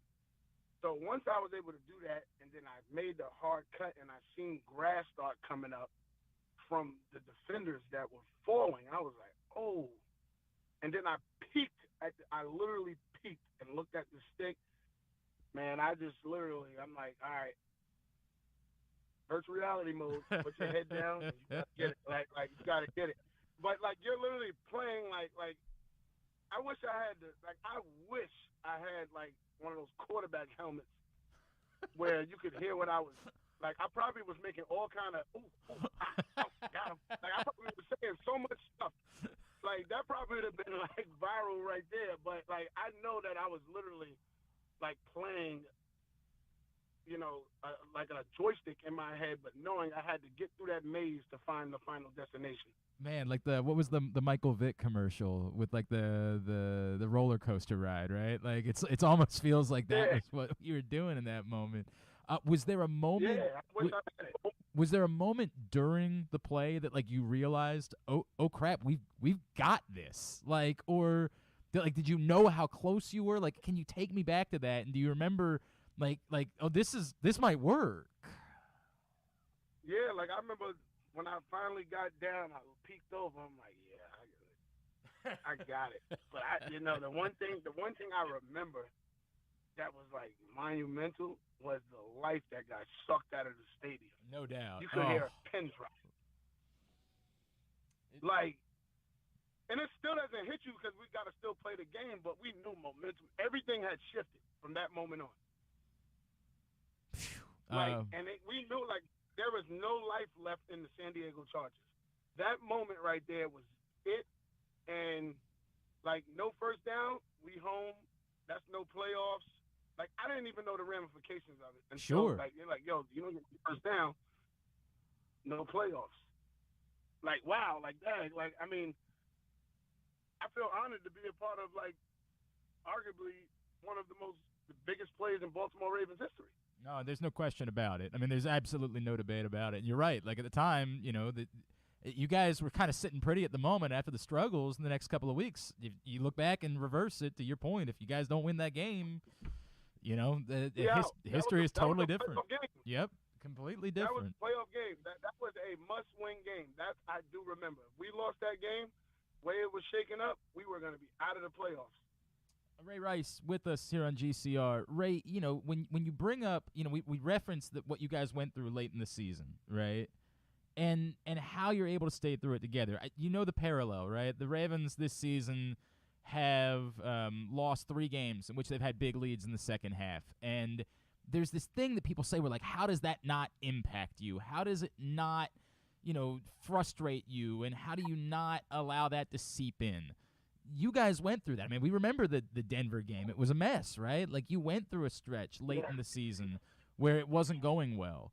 When you're going through stuff like that, what does it look like in a locker room? Like, what do you guys talk about it? Are you able to utterly block it out and just be laser focused on the next game you're playing? Like, how does that go? Because clearly, you know, this group, you know, right now is going through something kind of similar.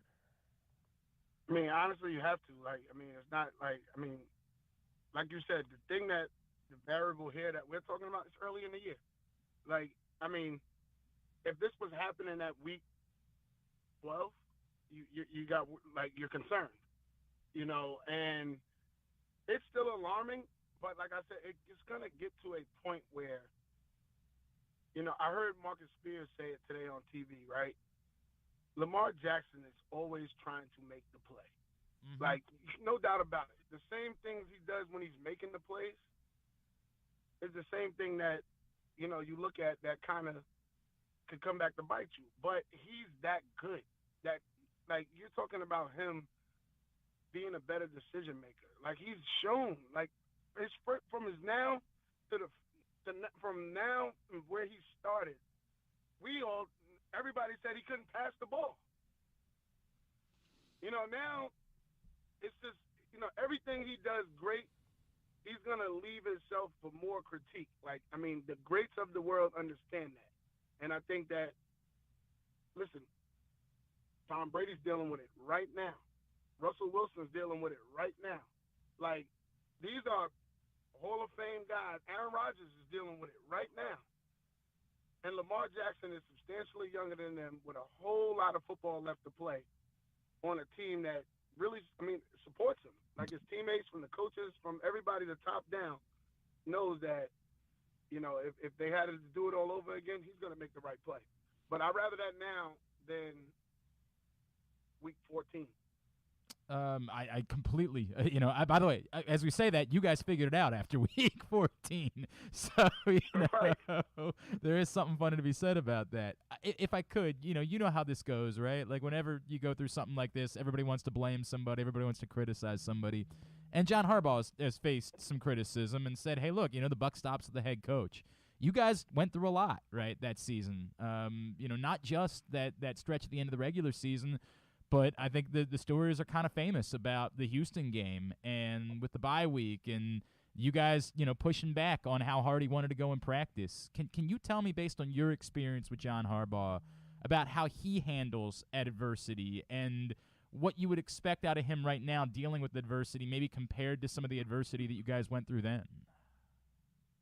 Well, one thing I love about him is that, like, he takes accountability, you know, for being the head coach. You know, at the end of the day, he's not the one out there playing, you know, but it takes a stand-up person, you know, to really take accountability for it. So I think as a player, when you look back on it, you appreciate a guy like that, you know. But at the same time, it's only so much you could do. Like, yes, practice, the game planning, all that stuff. But as you get later in the year, the guys can't be banging and doing all that stuff. Like, I mean, it's just not possible because, you know, their bodies, they've already put their bodies through a lot already. So, you know, I think you're going to get a more detailed-oriented group. You know, I think that the game has changed, whereas, you know, the Baltimore Ravens have like, if anybody looked at that game and take the score out of it, it looks like the Baltimore Ravens trampled the New York Giants. So we're talking about a couple different – we're talking about 4 to 6 plays in that game. The Ravens are still a good football team, you know. So, yes, we got to finish. Yes, we got to do all those things. But on paper, the stat sheet, that's why analytics and stuff, I mean, I don't really agree with all the analytical stuff because analytics would say the Baltimore Ravens clearly win that game. Mm-hmm. But we also know that 1 or 2, 3, like 3 to 4 plays can be a difference in the whole game. No doubt. So, but it does show that, like, I appreciate, you know, Coach for always, you know, being at the forefront of it. Like, he does not make excuses, and he says, like, the buck stops with the head coach. Like, that's who you want. That's who you want. You want your top guy to take the bullets so that the guys can go to work. Right. And, like, that's what I feel like they're gonna do. Ray, let me wrap with this because I want to bring it back to you guys and this anniversary coming up on Sunday that you guys are celebrating. What does it mean 10 years later? What does it mean to you now that maybe it couldn't have meant? How is your context or the way that you look at what you guys did changed over 10 years now, or approaching 10 years removed from winning, you know, the only Super Bowl that you won in your career?